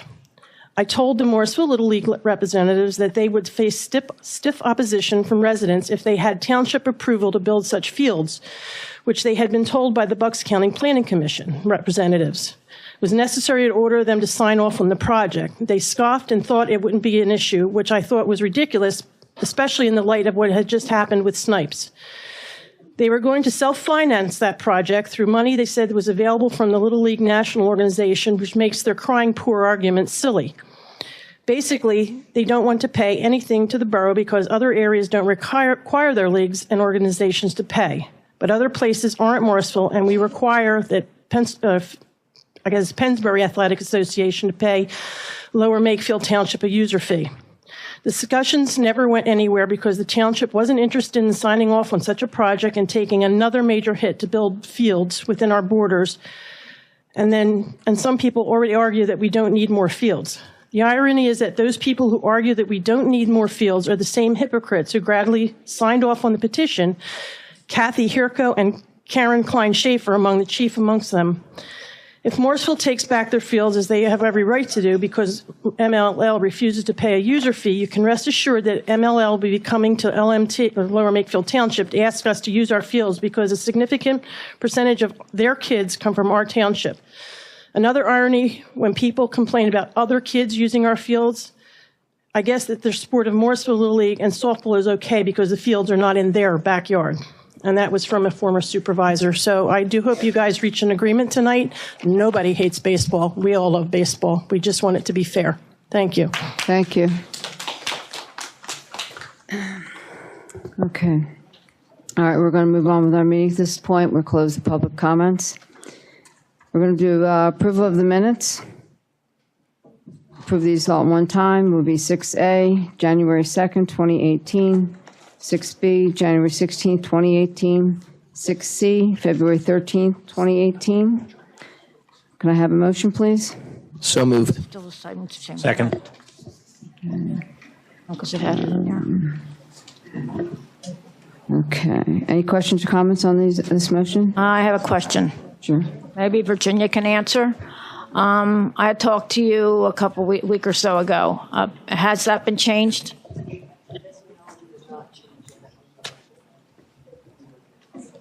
Still in there. No. Well, that statement is still in there. Okay. Well, I'll be voting for them, but I will not be voting for the January 2nd. Okay. All right. Well, then we'll want to vote them individually then. We'll have, we do that. January 2nd is the one that you don't want to vote? Okay. All right. Well, then we'll do it like this then. We'll do 6A, January 2nd, 2018. Have a roll call. No.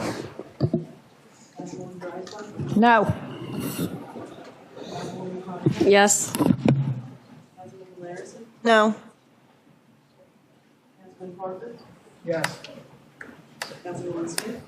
No. No. Okay. So motion fails 5-2. Nays are Mr. Parker and Ms. Chronicle. Okay, the 6B, January 16th, 2018. Can I have a roll call, please? Yes. Yes. Yes. Yes. Yes. Yes. Yes. Motion passes 7-0. Okay, next one, 6C. Meeting of February 13th, 2018. Can I have a roll call, please? Yes. Yes. Yes. Yes. Yes. Yes. Yes. Yes. Motion passes 7-0. Okay, next we're on to finance. 7A is a treasury report. Is there anything you'd like to, any finance report or no? We're good? Okay.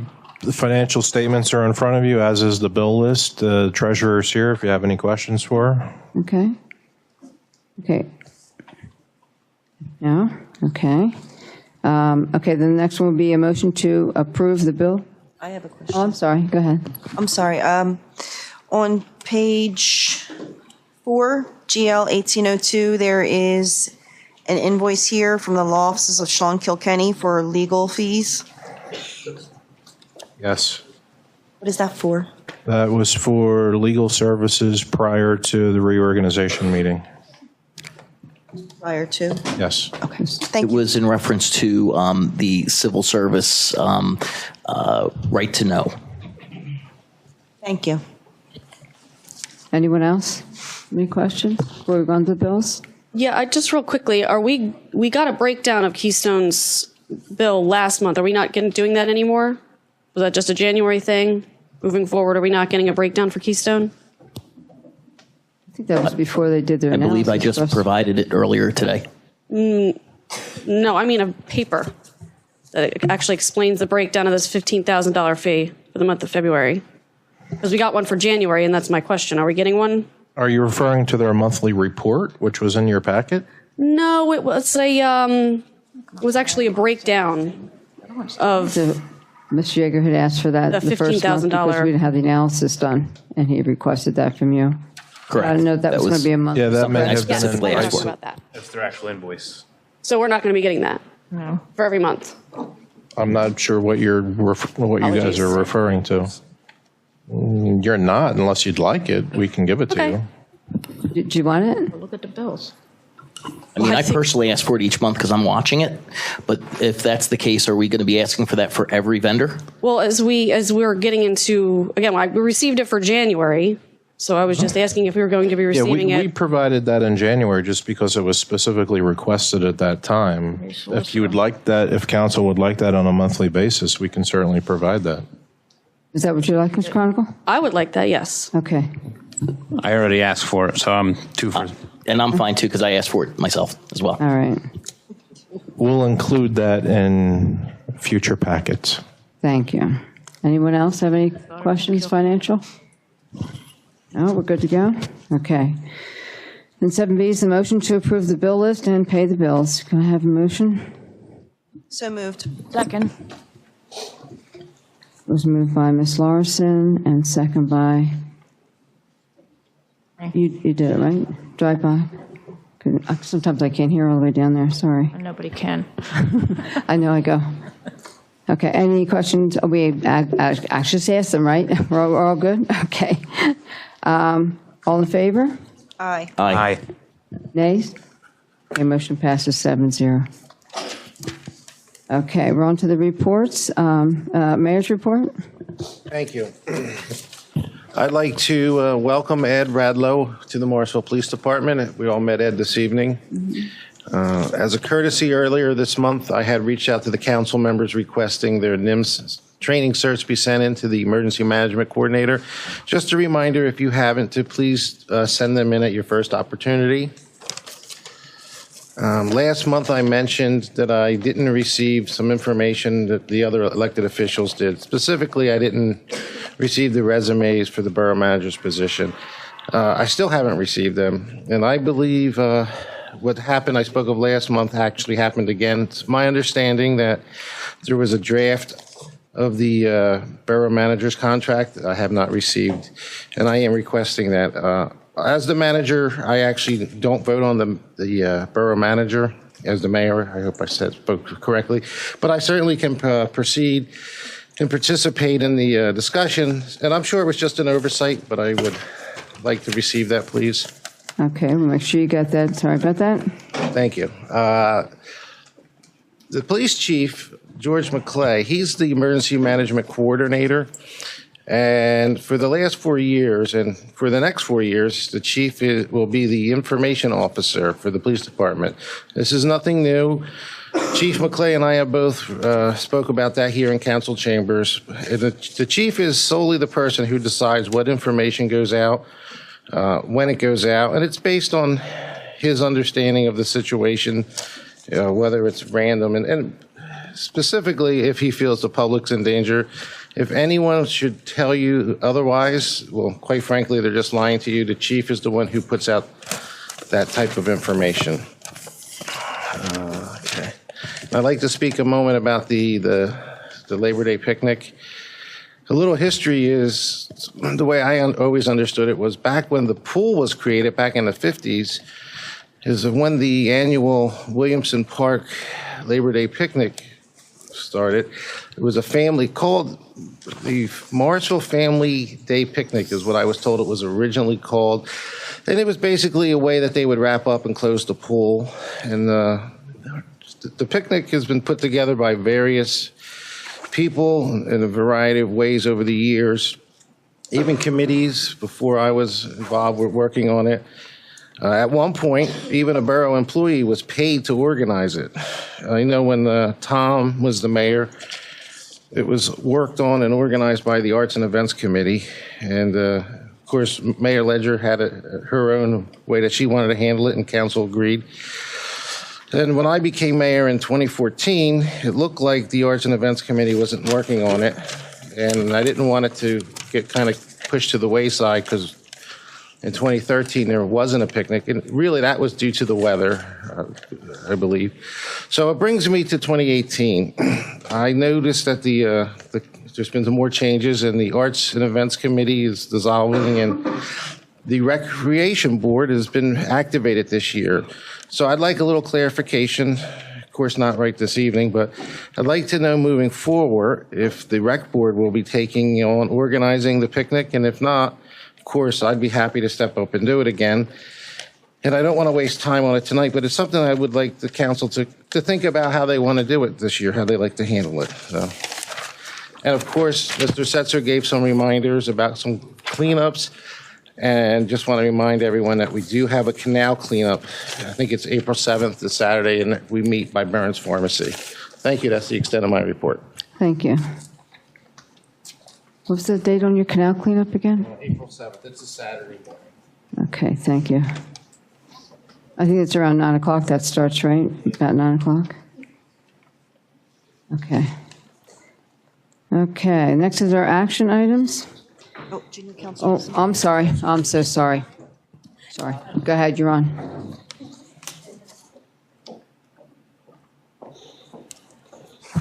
I'm short, so bear with me. Okay, good evening, guys. I wasn't here the last meeting due to personal reasons. I'm okay now, though. So I'm going to try to make this really quick because the meeting's running kind of long. But so far in the high school, we've had a UPenn trip for the seniors to, explore the colleges, see what they can do. We've had gym night where all the high schoolers, freshmen and seniors, we come to the gym at like 6:30. We do some little activities, have fun, vote for the gold or the blue team. Blue won. It's rigged. It is. I don't want to talk about it because I'm on gold. We had an American Revolution trip for all the high schoolers. It was in Center City. It was really nice. I went. We had the Operation Helping Hand food drive is when we brought in canned foods, dry foods, and we brought them into one of our teachers' classes. It was just to gather food for like the people who need it and everything. It was also a part of the National Honor Society practice and everything. We have Cinderella's Closet. That's where like they have dresses that are less expensive, jewelry, handbags, everything for people that can't afford certain expensive things for prom. And then we have a student forum meeting this Wednesday. I'm part of that. I'm not 100% sure what high school we're going to, but we're gathering more stuff for like our projects and everything that we're doing. And that's it. Thank you. Okay, now we're going to Can I just ask where the rest of the reports are? Are we not going to have a police chief report? Because they're for the residents more than... Well, if you remember during the agenda meeting, we spoke about that, and we said that we were going to move the reports off and have them all of written reports, and that the council could do whatever they need to say during the public officials, so that we could try and streamline these meetings. Well, I don't think it was the reports that were making the meetings long. But the committee reports I can understand. However, the police chief report I think is very important because it is something that the residents need to hear. Personally, I didn't even know that was on the chopping block, so... He can submit it to the mayor. A lot of places do that. We were trying this out to see how this would work. Most of your municipalities, they do that. You just submit them in. If there's something that needs to be spoken about, then they do it. So we're just trying a different agenda tonight. And you knew this during the agenda meeting. You didn't say a word. Well, again, that was about the committee reports, not the police chief's report. It was about all the reports, if you listened to that during the agenda meeting. I'm not listening back to that. Okay. Well, again, just for the public's knowledge, if this is your first council meeting, we used to have a police chief report, so I have no idea what will happen after today. Okay, thank you. All right, ready to go now? Okay. Okay, next action item is 9A. Motion to approve memorandum of understanding with Morrisville Little League for 2018 through 2020 seasons and to approve 2018 Morrisville Little League Parade. So moved. Second. Okay. It was moved by Mike Yeager, and second by Eileen Dreisbach. And any questions or comments on this motion? Question about this. So just for the public's knowledge, even though I don't know if some members of the public already know this, members of a council on late Friday night got a memorandum of understanding. Apparently there was a super secret council meeting that I was not privy to. I guess it was the policy committee. That's what it was. Point of couched order, as. Madam President. That's a ridiculous assertion. There was a policy meeting on Wednesday night, and there was a non-quorum meeting with council members and members of the board to do exactly what these folks were asking us to do, which was sit down and talk to Morrisville Little League. I do have a question, though. I'm not done. I have a question, though. So if I could just continue. What have you done the last 4 years to try to resolve this except for create drama on Facebook? Okay. Really? All right. That's what you're saying to me. Okay, point of order. All right. First of all, the conversation 4 years ago was about offsetting costs. The conversation 4 years ago was not about removing any of these fields. So my question, I guess, is, I don't even know where to start. Can I ask did our solicitor draw up this memorandum of understanding?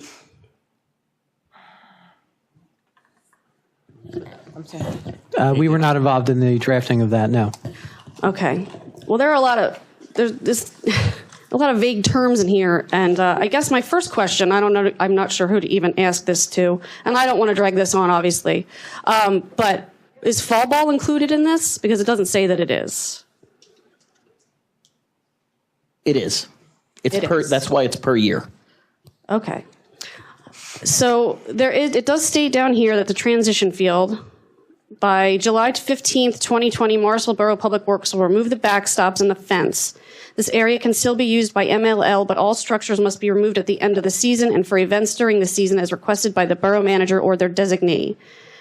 Now, this last sentence, I just would like a little bit of clarification on it. It says, if no development to that area of transition is planned, a 1-year extension on backstop and fencing is available to MLL.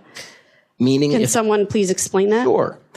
Meaning, if there's no development planned and there is no plan in place to utilize that area, there can be a request to extend that for an additional year.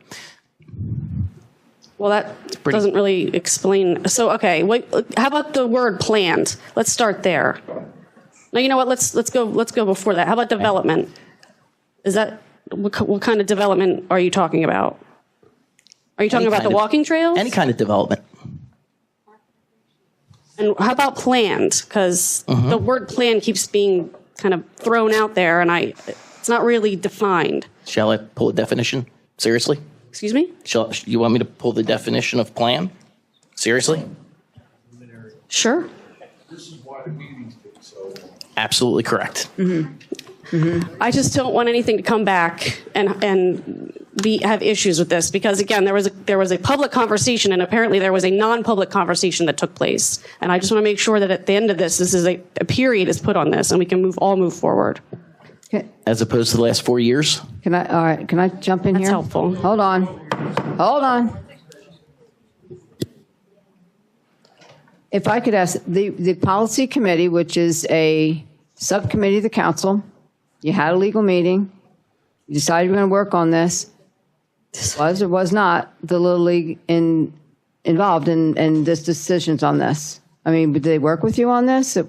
That's what she's asking. Yes, we had conversation with Morrisville Little League, with some of their board members, and they had a consensus that this is a plan that they could move forward with.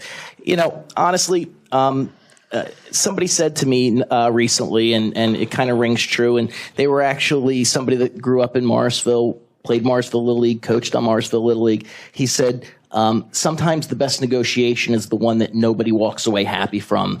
And although this is not perfect, I think that this is something everyone can live with, and it's a step towards coexisting.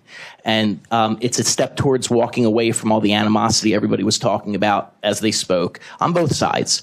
It's really a huge step forward to mend a relationship that took a very long time to deteriorate, and it's going to take some time to fully mend. But this is a huge step for both parties to be able to sit down together, because it wasn't something that was being done previously, and have an honest conversation of what the real issues are and how to get around them. Madam President, I have a question. Sure. So there was discussion of this at the Wednesday Policy Committee meeting. Is that my understanding? And then there was another meeting on Friday with, why wasn't the rest of council notified of this? Why didn't I receive at least a courtesy email? And was this meeting by the Policy Committee advertised, or was it a violation of the Sunshine Law? It was not it was a non-quorum meeting with members of council. So is every committee meeting. Did you advertise it? No, didn't need to. Yes, you did. It wasn't a committee meeting. According to the email from your president, it was a policy committee meeting on Friday. It was a policy committee meeting. Not on Friday. That's what Wednesday. The email says. Sorry to tell you. On Wednesday. So that was a misprint. An advertised meeting. Yeah, it was a misprint. That was a misprint in the email. After you violated the Sunshine Law. It was you didn't have the courtesy to notify the entire council that you were meeting with them. I was looking for it not to be derailed all. All right. So much for transparency. I still have questions, if I may. Hold on. Solicitor wants to say something. Referee here. Just very quickly, it's not a violation of the Sunshine Law unless there is a quorum of council present. It can be, So no it can be a committee- non-public meeting. No committee meetings need to be advertised then. No, that's my understanding. It was not a committee meeting. It was a meeting between members. According to a the non-quorum email, amount of I'll members. send you the email from the president of. I was just addressing the larger Okay. question. Again, I you, wasn't sir. notified of it, so much for transparency with the rest of council. Politics, guys. Sorry. So there's a breakdown here, and just really quickly, just so we can get through this. So Called no I'm a little bit confused, and I apologize. Yeah. So Little League will have to pay the borough $7,000, and it's broken down into $5,000 is for a maintenance fee, and then there's a $2,000 park improvement fee. So I'm confused as to why that's even broken up. At their request, we attribute it to some specific items within the park. What I can tell you that at the end of the day, it comes out to about 8 hours of work for one public works person, and that includes their hourly rate and their benefits for 1 day per week for the weeks that they have a game. Just so you know, just for their season. That's not my concern. My concern, again, is that it's broken down in specifics, and actually they could come back and say that this is not happening, so they don't have to pay. So that's why I don't understand why it's broken down in this specific fashion. But you know what? It's fine. Maybe the solicitor should have worked on it. It's politics. It's a memorandum of understanding, guys. Mm-hmm. You're down to 3 weeks before opening day. You want to do that now? It should have been from the beginning. Should have been for 4 years. Should have been 4 years Should ago. have been from the beginning. All right. My understanding is a policy committee That would include Debbie, yes. Policy committee can draw up ordinances, resolutions, policies, and work on those things. Horribly constructed memorandums of understanding. I'm speaking, please. Point of order. Fine. You all wanted something to get done. You're 3 weeks before opening day. Now, you want to squabble about this some more? Whether it got done on Thursday or got done on Friday, do you want this to get done? From what I'm being told, the Little League worked with that policy committee to do this. Mm-hmm. You can vote no then, okay? That's all I'm going to say. They want to play ball. They're here to get this taken care of. How about we do that? Okay?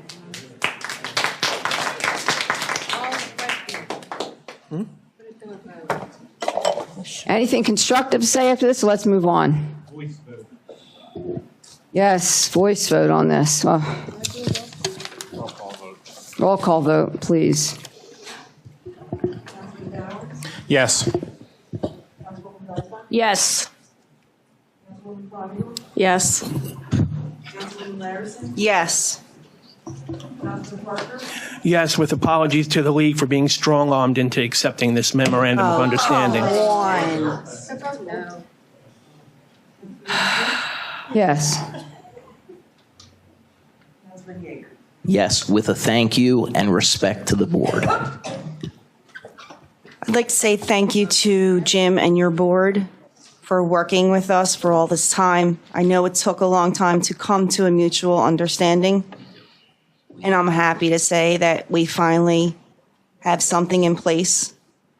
And I thank you for your time. I thank you for everyone that's here on behalf of Morrisville Little League, everyone that's here on behalf of the borough. We all want the same thing. So thank you. Motion passes 7-0. Play ball. The parade route. The parade route. Oh, well, it's all in one vote. It was all. That's all I want. But It was all in one vote. Okay, I know that there was some issues with the parade because normally they lined up at MR Ryder. We can't do that now. Was there something that they changed where they're going to line up? And I didn't get anything unless they submitted to the office to do that. I'm sure it can be adjusted though for that because the equipment down there. Okay. And I would recommend this parking lot. You submit a different change for that. I'm sure it can be adjusted for what you need because of the construction down there at MR Ryder. Okay. Thank you.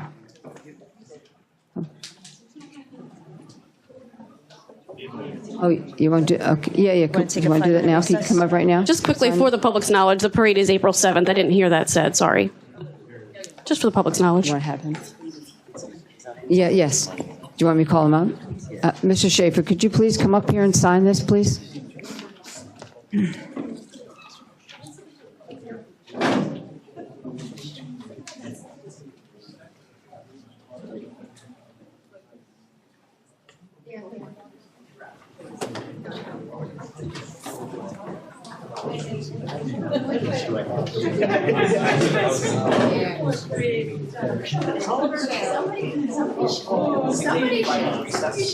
Yes, the council will be taking a 5-minute recess, please, to sign this stuff, and then we'll continue.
Oh, well, maybe. I don't actually know much, but. Oh, you should not go down orange.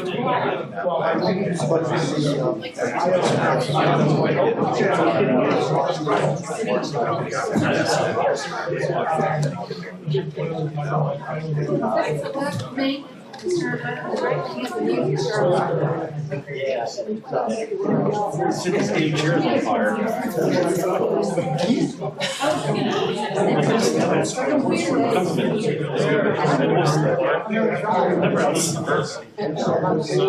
Well, no, it's hard to make a safe.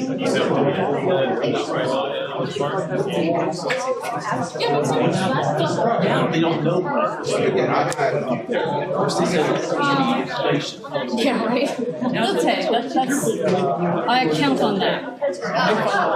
My actual worst might be normal hours, which is great at home, but then I gotta leave like 5 in the morning, get there with traffic. Yeah, 7 to 9 versus getting up 2 in the afternoon, getting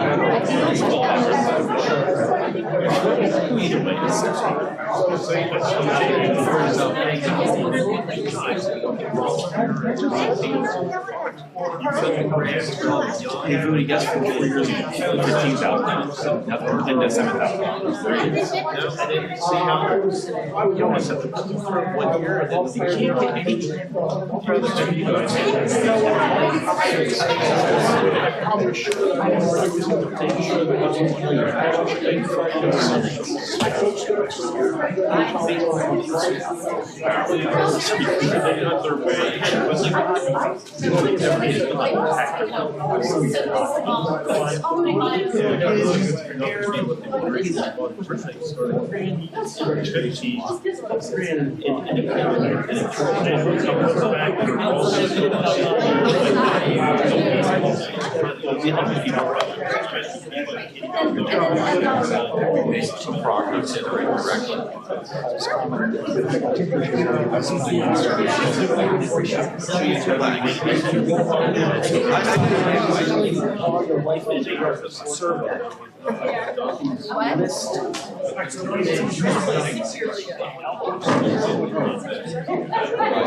Hey, John, I know what you're going to say, but can we do something about the temperature?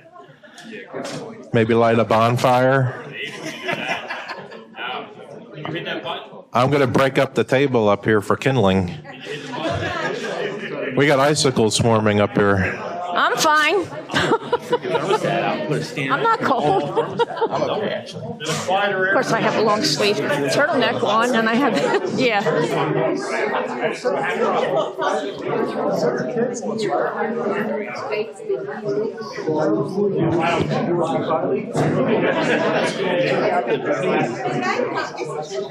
Counter there, we got Virgin Maple. He finished it, started up for me now this weekend. This live edge, Virgin Maple. He's down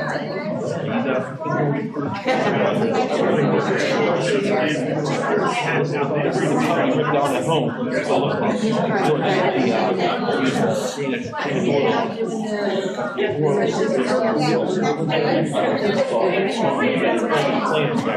Also, so I squared off. We got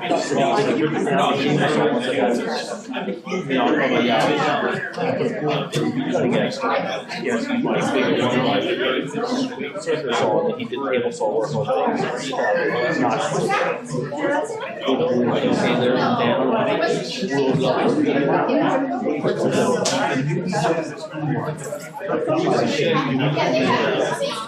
Forever Woodwinds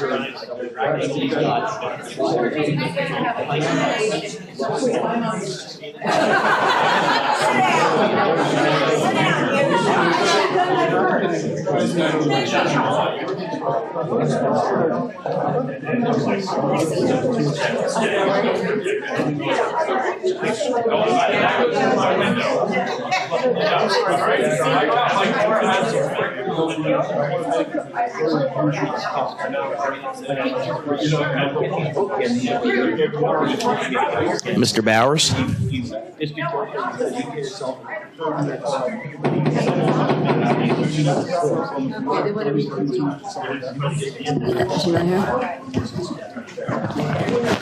Mr. Bowers. Justin, Let's go. Come on, everybody here. One more. get out of here tonight.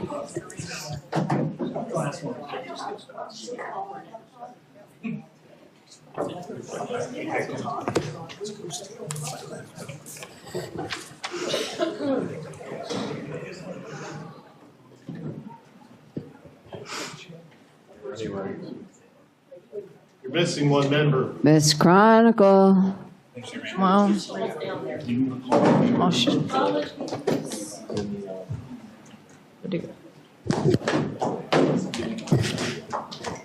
Okay, we'll resume the meeting now. Okay. Next on our agenda is, under action items, is 9B.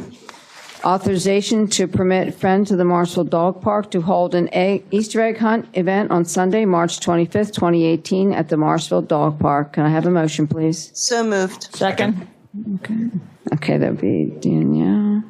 And that was moved by Danielle, second by Justin Bowers. Okay, any questions or comments on this motion? No? All in favor, say aye. Aye. Nays? Okay, motion passes 7-0. Next one is 9C, authorization to promote the Girl Scout Color Fund 5K Run, Walk, and Color Fest Party in Williamson Park on Sunday, May 20th, 2018, pending final details and all approvals. So moved. Second. Okay. That was moved by Eileen Dreisbach, and second by, who was that?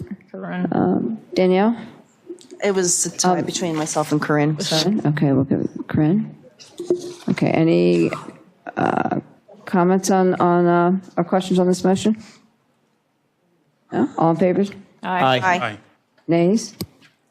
Motion passes 7-0. Next one's 9D, adoption of a resolution enacting the updated fee schedule created by Keystone Municipal Services. This was provided by Keystone Municipal Services along with a full evaluation of the costs. Can I have a motion, please? So moved. Second. Okay, so Justin Bowers moved it, and Mike Yeager seconded. Any questions or comments on this motion? I will say, if anybody's interested, I believe that was, and maybe I should ask this, Mr. Mitchell, was the presentation put on the website? Or can it be, if it's not? I don't believe it was, but it can be, yes. That would be awesome, because I think what they presented was real important for the borough residents to know, to see that the functions that they're providing can be sustainable financially. Okay. I think it can be accommodated. Anyone else? Okay, can we have a roll call on this one, please? Yes. Yes. No. Yes.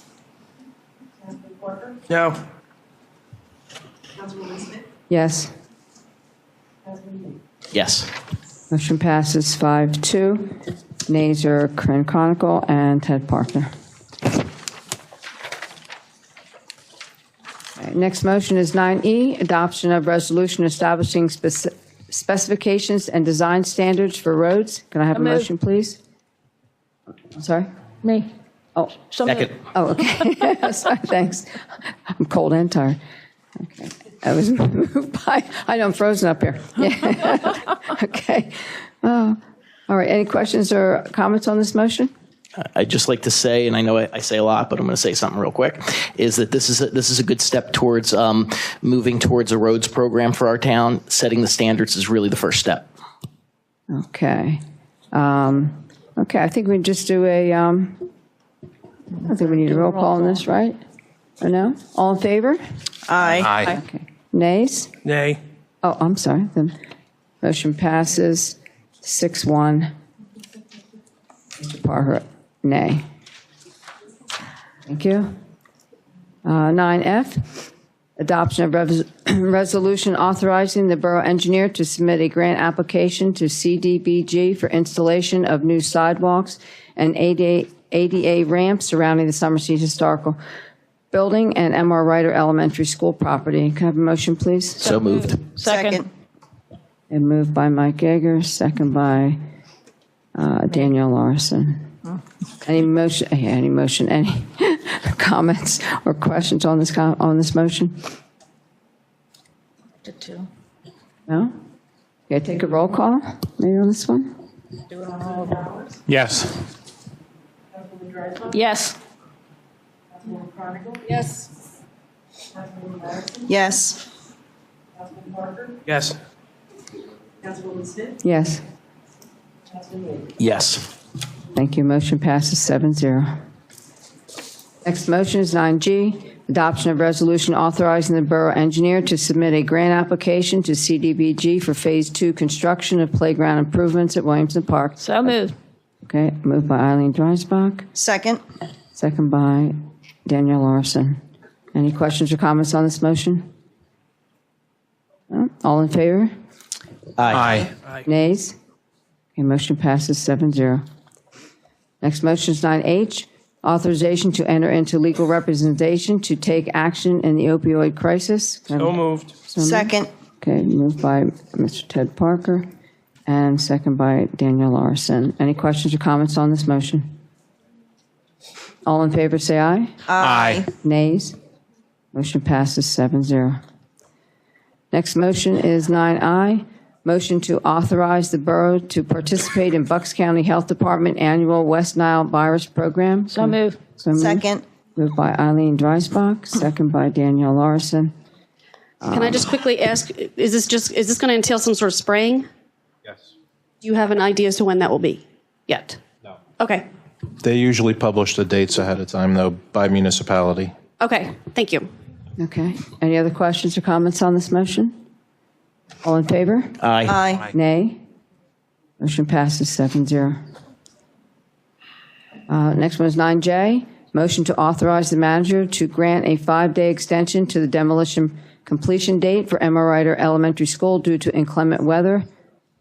Have a motion, please? So moved. Second. This is moved by Danielle Larson, second by Mike Yeager. Any questions or comments on this motion? I just have a question.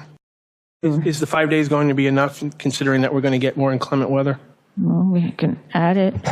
At this point, Mr. Parker, with the weather we've had lately, your guess is as good as mine. We might come back to you with another one, but I hope not. Okay.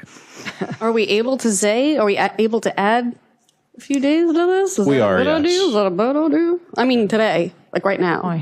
I'd rather wait and see how the contractor feels about that, because I know he's anxious to make things happen, and I know CDBG is anxious to spend that money. In fact, it's on a deadline. Yeah. So. Yeah, I know. Yes, it's very crucial to get that done. Okay, any other questions? Okay. All in favor? Aye. Nays? The motion passes 7-0. Next one is 9K, motion to approve addendum to the ASME agreement, increasing the hourly pay rate for the Public Works Department crew leader position by $2 per hour. Have a motion, please. I'd like to make a motion to table this. Okay. Second. Okay, tabled by Justin Bowers, second by Eileen Dreisbach. Okay, so we need to vote on this table. Discussion first? Sure, I'm sure. You can't not, No? you got to table and do the round first. All right. Do, roll call, please. Motion to table, I'm sorry, motion to table, yeah. Yes. Yes. No. Yes. Yes. I'm sorry, yes? Yes, yeah. Okay. Councilwoman Smith Yes. and Councilman Lee. Yes. Okay, motion fails, motion passes by 6-1. It remains tabled at this time. Put this down. Okay, next motion is 9L, motion to authorize the manager to execute financing documents related to the lease purchase of 3 new vehicles for the police department. Can I have a motion, please? So moved. Okay, that's Eileen Dreisbach moved it. Second. Second is Ted Parker. Any questions or comments on this motion? I just have a comment that, although I'm for this, I'm still not convinced that every 3 years we have to pay an additional amount of money to retrofit the chief's vehicle to become into the fleet so that it's standard with the rest. However, being new to council, I understand the need for this now, and I look forward to voting on it. But in addition to that, as the policy committee chair, I'm also looking to implement a borough-wide policy where capital equipment will not be purchased until the 3rd and 4th quarter in coming years. And this will be the exception because the policy is not in place, but I just want to put that out there that that's what we're looking at. And if we pass that, it's just a heads up for everyone. Okay, thank you very much. Anyone else? Yeah, I mirror that sentiment. Thank you, Justin. Okay. All right. Ready to go then? Okay. All in favor? Aye. Aye. Nay? Nay. Okay. Motion passes 6-1. The nay is Daniel Larson. Okay. 9M, motion to authorize the manager and the engineer to join the Morrisville Municipal Authority public bid for road repaving project involving Crown Street and Stockham Avenue not to exceed $77,000 and contingent upon the engineer obtaining advance approval from PennDOT to utilize liquid fuels funds to pay for the borough's share of the project cost. Have a motion, please. So moved. Okay, Eileen Dreisbach moves it. Second it? Second. Justin Bauer seconds. Any questions or comments on this? I believe everyone got the information on this, correct, in your emails to, yes? What? Everyone got the information from the MMA on this yes. in your emails? Sometimes it doesn't travel down here. Oh, I'm sorry. Yeah, sometimes I can't hear too. Everybody okay? No questions? Okay, we take a roll call on it. Yes. Yes. No. Councilwoman Larison? Yes. Councilman Parker? Yes. Councilwoman Smith? Yes. And Councilman Baker? Yes. Motion passes 6-1. Nay vote is Corinne Chronicle. Okay, 9N. Motion to officially name the open space park at the former site of the M.R. Ryder Elementary School adjacent to the Summerseat Mansion as Patriots Park at Historic Summerseat. So moved. So Second. moved? Okay. Okay, Ted Parker moved it. And second was who? Second. It was Daniel Larson. Okay, any questions or comments on this motion? No? Love the name. Long time coming, everybody, huh? Thank you, everyone. Absolutely everyone. Okay. All in favor? Aye. Aye. Nays? Okay, we got it. Passes 9-1. I'm sorry, 9-0. 7. Oh, Jesus. I'm frozen. It's 7-0 and it passed. Thank you very much. Okay. Whew, we're moving. This is a big agenda. All right. Stretch. All right. We're going into unfinished business, number 10. Let me explain this as we get into this 10A for the appointment. What I'm going to do is I'm going to be asking for the nominations. The nominations will be 3 times. As the nomination comes in, it'll go by the name as it's done, and we'll do a roll call on each one. Whatever one gets the highest amount is who gets that seat. All right, so this is 10A, appointment of new second ward council person filling the vacancy left by the resignation of Bill Pepitone. Can I have a motion, please? I'm sorry. No. Nomination. I have a nomination, please. I'd like to nominate Diane Yules. Okay. I'd like to nominate David Nay. Okay, hold on. Yules is first, and Dave Nay is second. Any other nominations? Any other nominations? Okay, nominations are closed then. Okay, we'll take a roll call on Diane Yules was given first. So that's one you'll be voting on. And we'll do a roll call, yes or no.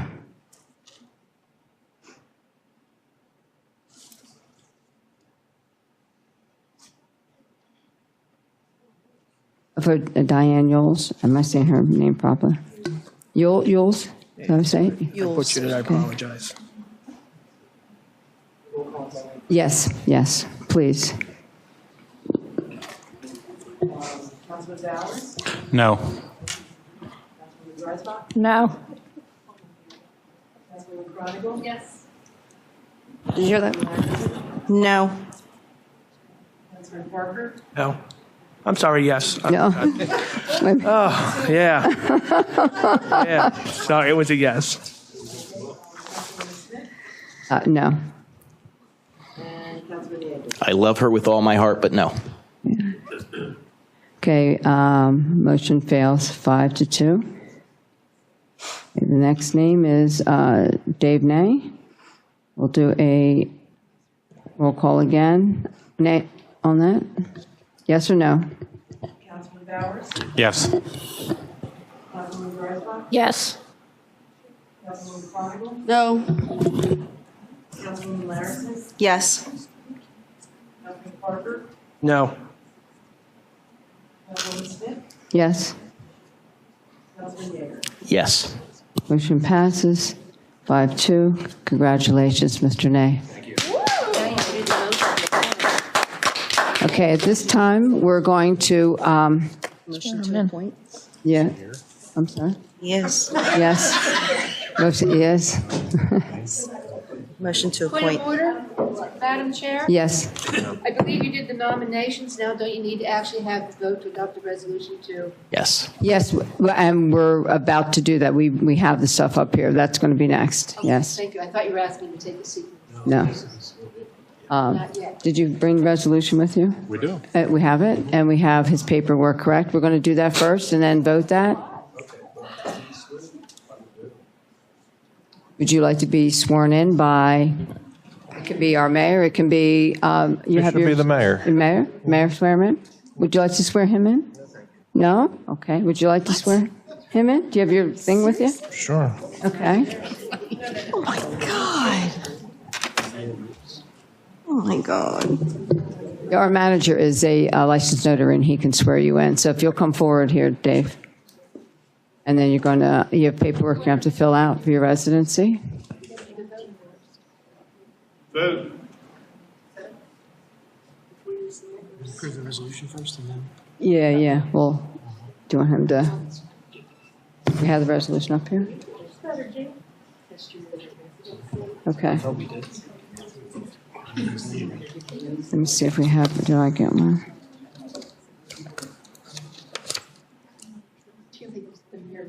Maybe I don't have that. I don't think I have that. Okay. Okay, so we're going to vote the resolution. Okay. Do I have to read this thing? No. No, okay. All right. If you want. You do have the oath. Okay. All right, so the first thing we're going to need to do is vote the actual resolution to appoint this position. Get the vote on it? It is not right. I'm surprised. Okay. I don't know how this one's going to go. Want to do the resolution then? Yes. Okay, we need to vote on the resolution first for this appointment. So can I have a motion, please, for it? So moved. Second. Second. Second by Like Eileen Danielle. I Dreisbach. have a stupid question. Does he vote on this? He wouldn't vote on this. Mr. Nay, I mean. No, he would not. That's why we're going to do it now. So, okay, so it was moved by Mr. Yeager and second by Eileen Dreisbach. So if we could take a roll call on that, please. It was me.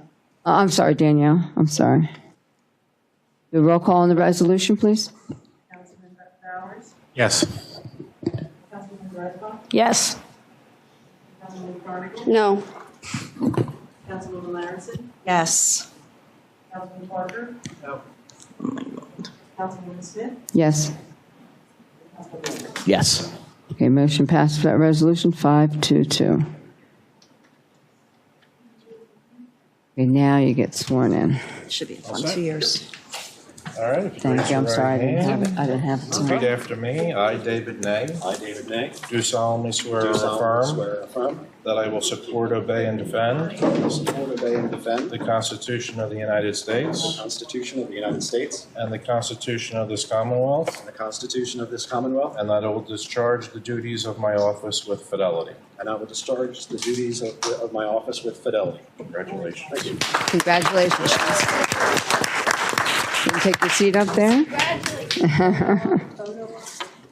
Mr. Nay, I put a folder there with just the last few items that are on here, you'll see, that we'll be voting on. There's also a copy of the agreement for the Little League, so you'll have a copy of that. And everything else tonight we have, we'll make sure that you also get it. You just don't have any official site yet for it, but we'll make sure you get it. Okay? Thank you.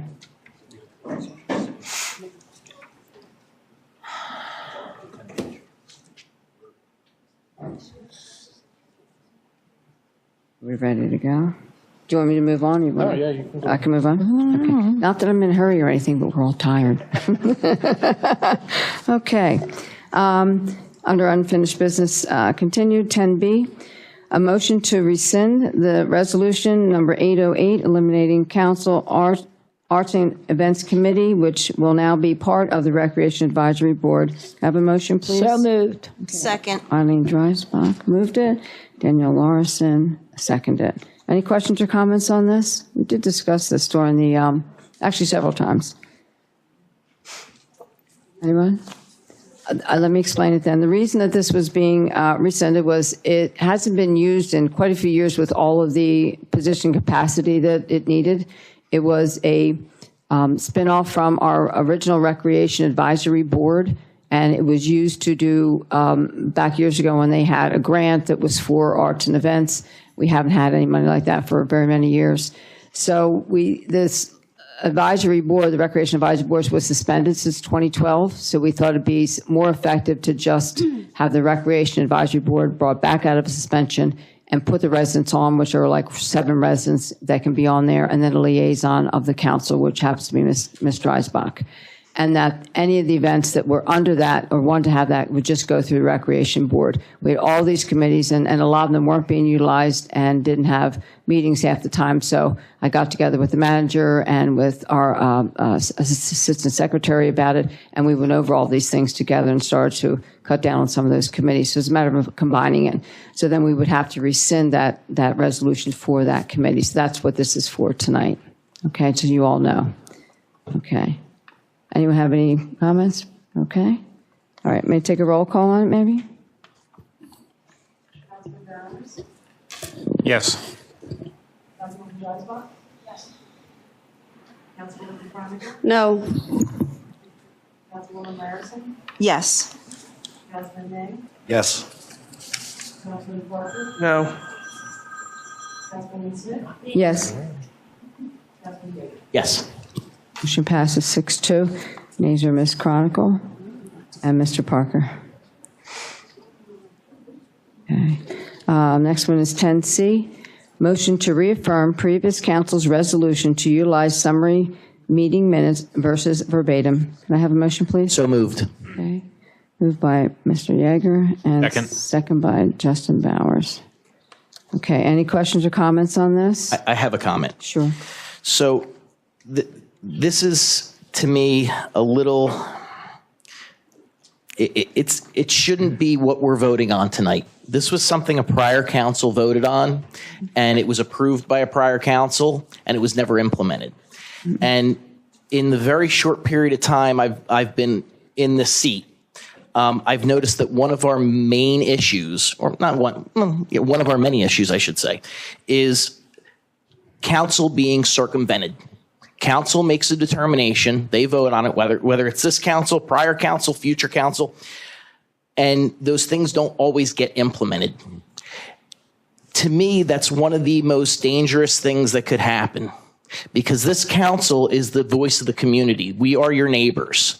If we're going to be circumvented when the majority makes a choice, we're in, what are we doing here? Like, where's our voice as the community? So to me, I'll say it sounds like just a motion to do something we already said we wanted to do, but it's bigger than that. It's the borough council being circumvented when they make a decision, and we really need to rely on our new borough manager to really tighten that up. And I believe it will be, but that's from what I perceive as a big issue that we've been having around here. Thank you. Okay. Anyone else have any comment? Okay. Debbie, I just want to point out that the meat and potatoes will still be in the meeting minutes. We just had issues where I know I ran on transparency, and I would love to see all the verbatim, but we've got 3 sets of minutes at 46 pages apiece. We possibly can't read all those and get to the other important stuff to approve and look through things. We need to find a good in between that gets the information out there. But it isn't 46 pages long. Plus our staff time to do that also. So state law doesn't even require that under the Sunshine Law to have verbatim. It's your motions and who votes on them, who doesn't, and then your summary of what each one of those things is about, and summary of what your residents are talking about, but it doesn't have to be verbatim to cut that down. And if I could, to Justin's point, we also need to revisit our retention policy on meeting videos, because if people want to know the verbatim, watching the video is available, but we should revisit our retention policy to make sure that it's available longer for people, so they can have that verbatim discussion if they so choose. Okay. All right. Are we ready to go now on this, everyone? Okay. Maybe do a roll call on just in case. Yes. Yes. Yes. Councilwoman Larison? Yes. Councilman Day? Yes. Councilman Parker? Yes. Councilwoman Smith? Yes. And Councilman Yeager? Yes. Okay, motion passes 8-0. Number 10D, motion to amend resolution number 708 regarding public comment at council meetings and to establish a 3-minute time limit per speaker. Have a motion, please? So moved. Okay, that's moved by Mike Yeager and second by, that was your, our new guy, Mr. Nay. New guy. Okay. Any questions or comments on this? I have a couple. Sure. So who is going to be timing that?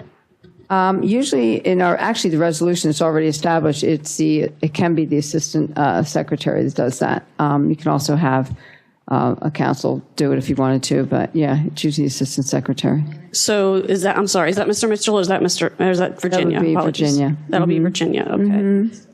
Yeah, she Yeah. gets all the good stuff, she said. There was some discussion at the agenda meeting that sometimes there will be determinations that people will sometimes get extra time. So I guess my question is, are we going to have Virginia say your 3 minutes is up and then that's it? Well, it's very similar to the school. I mean, they have a 3-minute on theirs, and someone goes like this and just raise their hand. They know the 2-minute warning, and they know that they have. It's basically what it is. So it's basically the same thing the school does.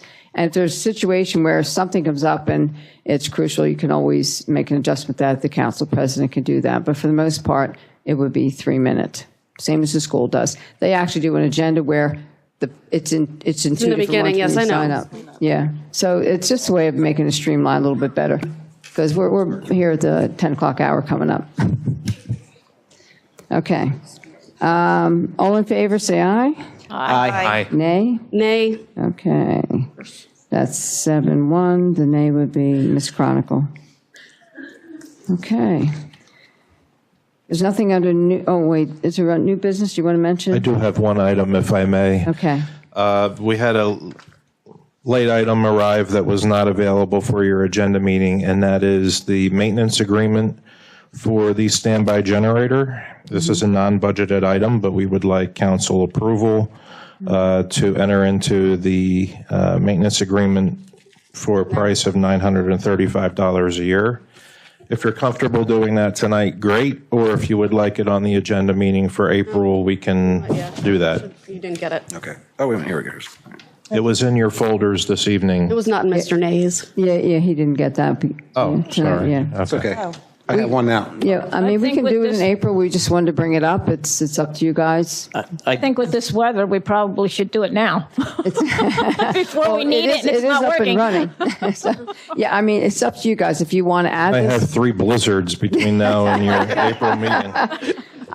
It's something that we need. We haven't had that maintenance, whether it's done now or it's done in April. I mean, I'll put the motion up for it. Our manager can read that again, and we'll vote on it. How about that? Is that good? Well, we have 2 costs here. Are we?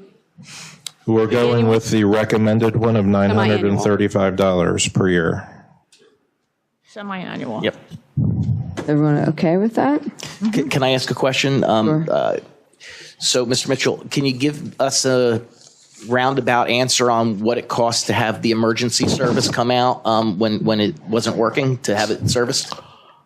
I cannot off the top of my head, but I can provide that to you subsequent to the meeting.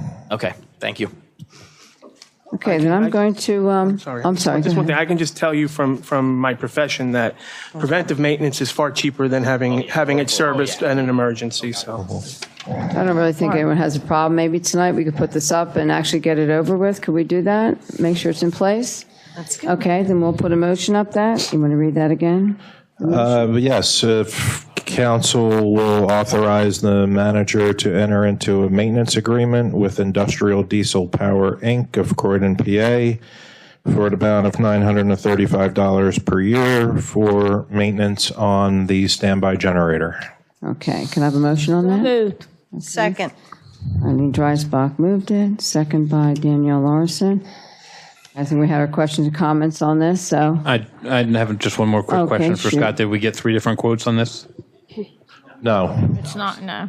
not for a price this minuscule. We'd spend more time getting quotes than it's worth. I agree with them. Again, if I can, Sure. from what I can look from their PM schedule, I wouldn't find the price out of line. Yeah, Everyone's good? you're not going to find anything cheaper. Okay, everyone in favor? Aye? Aye. Aye. Okay, nay? Yeah, you didn't open the Oh, public. forgot. Sorry. What? All right, There's never an egg timer around when you need one. sorry about that. Virginia? And I'll open the public comment on this motion. You can take my name back from the first one. Generators and the maintenance of that was something near and dear to my heart because I fought to get one here in this thing. And I think whatever you need to make sure that you always have generators on this, you should do today. Thank you. Thank you very much. All right, everyone else okay? Sorry about missing that. Oh, I'm sorry. Cathy, we'll just state your name for officially that.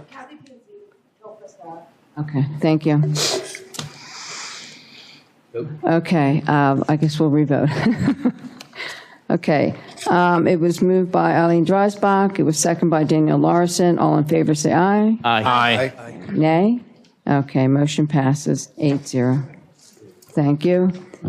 Okay, at this point, it's the borough officials. I can go last if anybody else wants to say something first. Yeah, I just had a quick question for our borough manager. I know that in the last couple of months, we've had people asking for an update on the Banyan facility. I don't know if you could speak to that, if we have an update.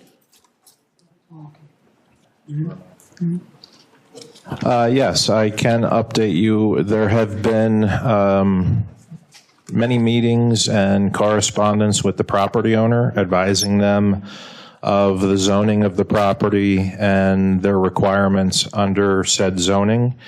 There's been also communication exchange with the property owner's attorney.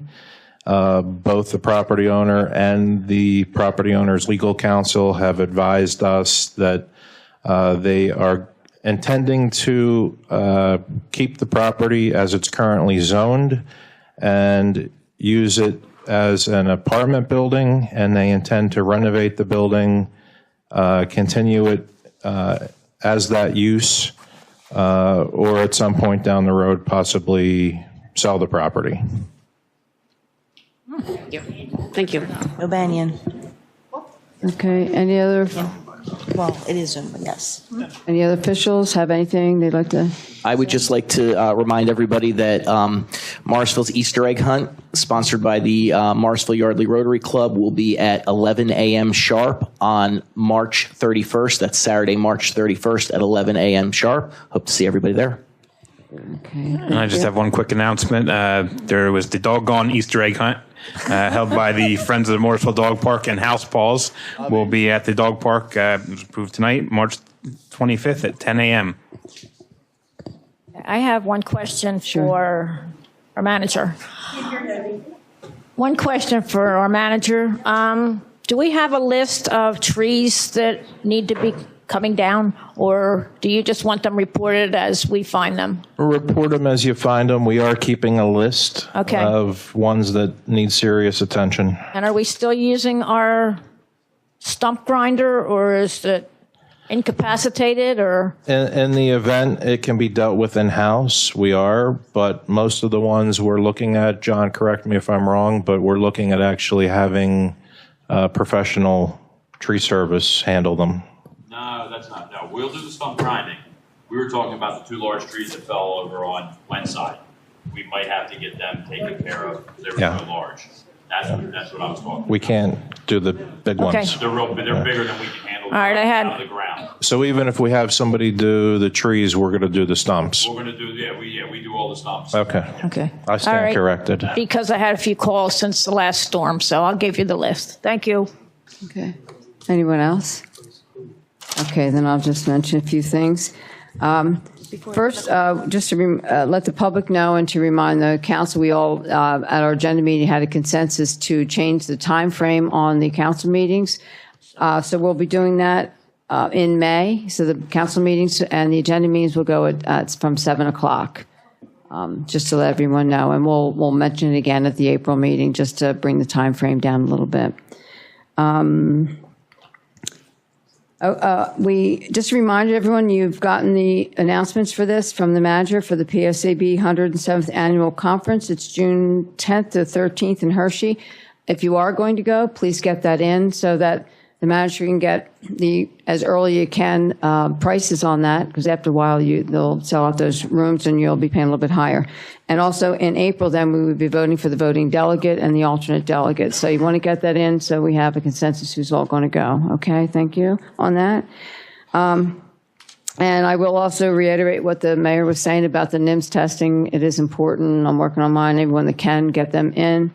So that we got that taken care of, including our newest council person here. That can be found on the website. I'm sure you'll be able to look that up. We can get the information to you to get that testing done. Is there anything else from anyone else? We're all good? Okay, motion to adjourn? So moved. Okay. Aye. Aye. Aye. Motion passes. 8-0, roll call, yay.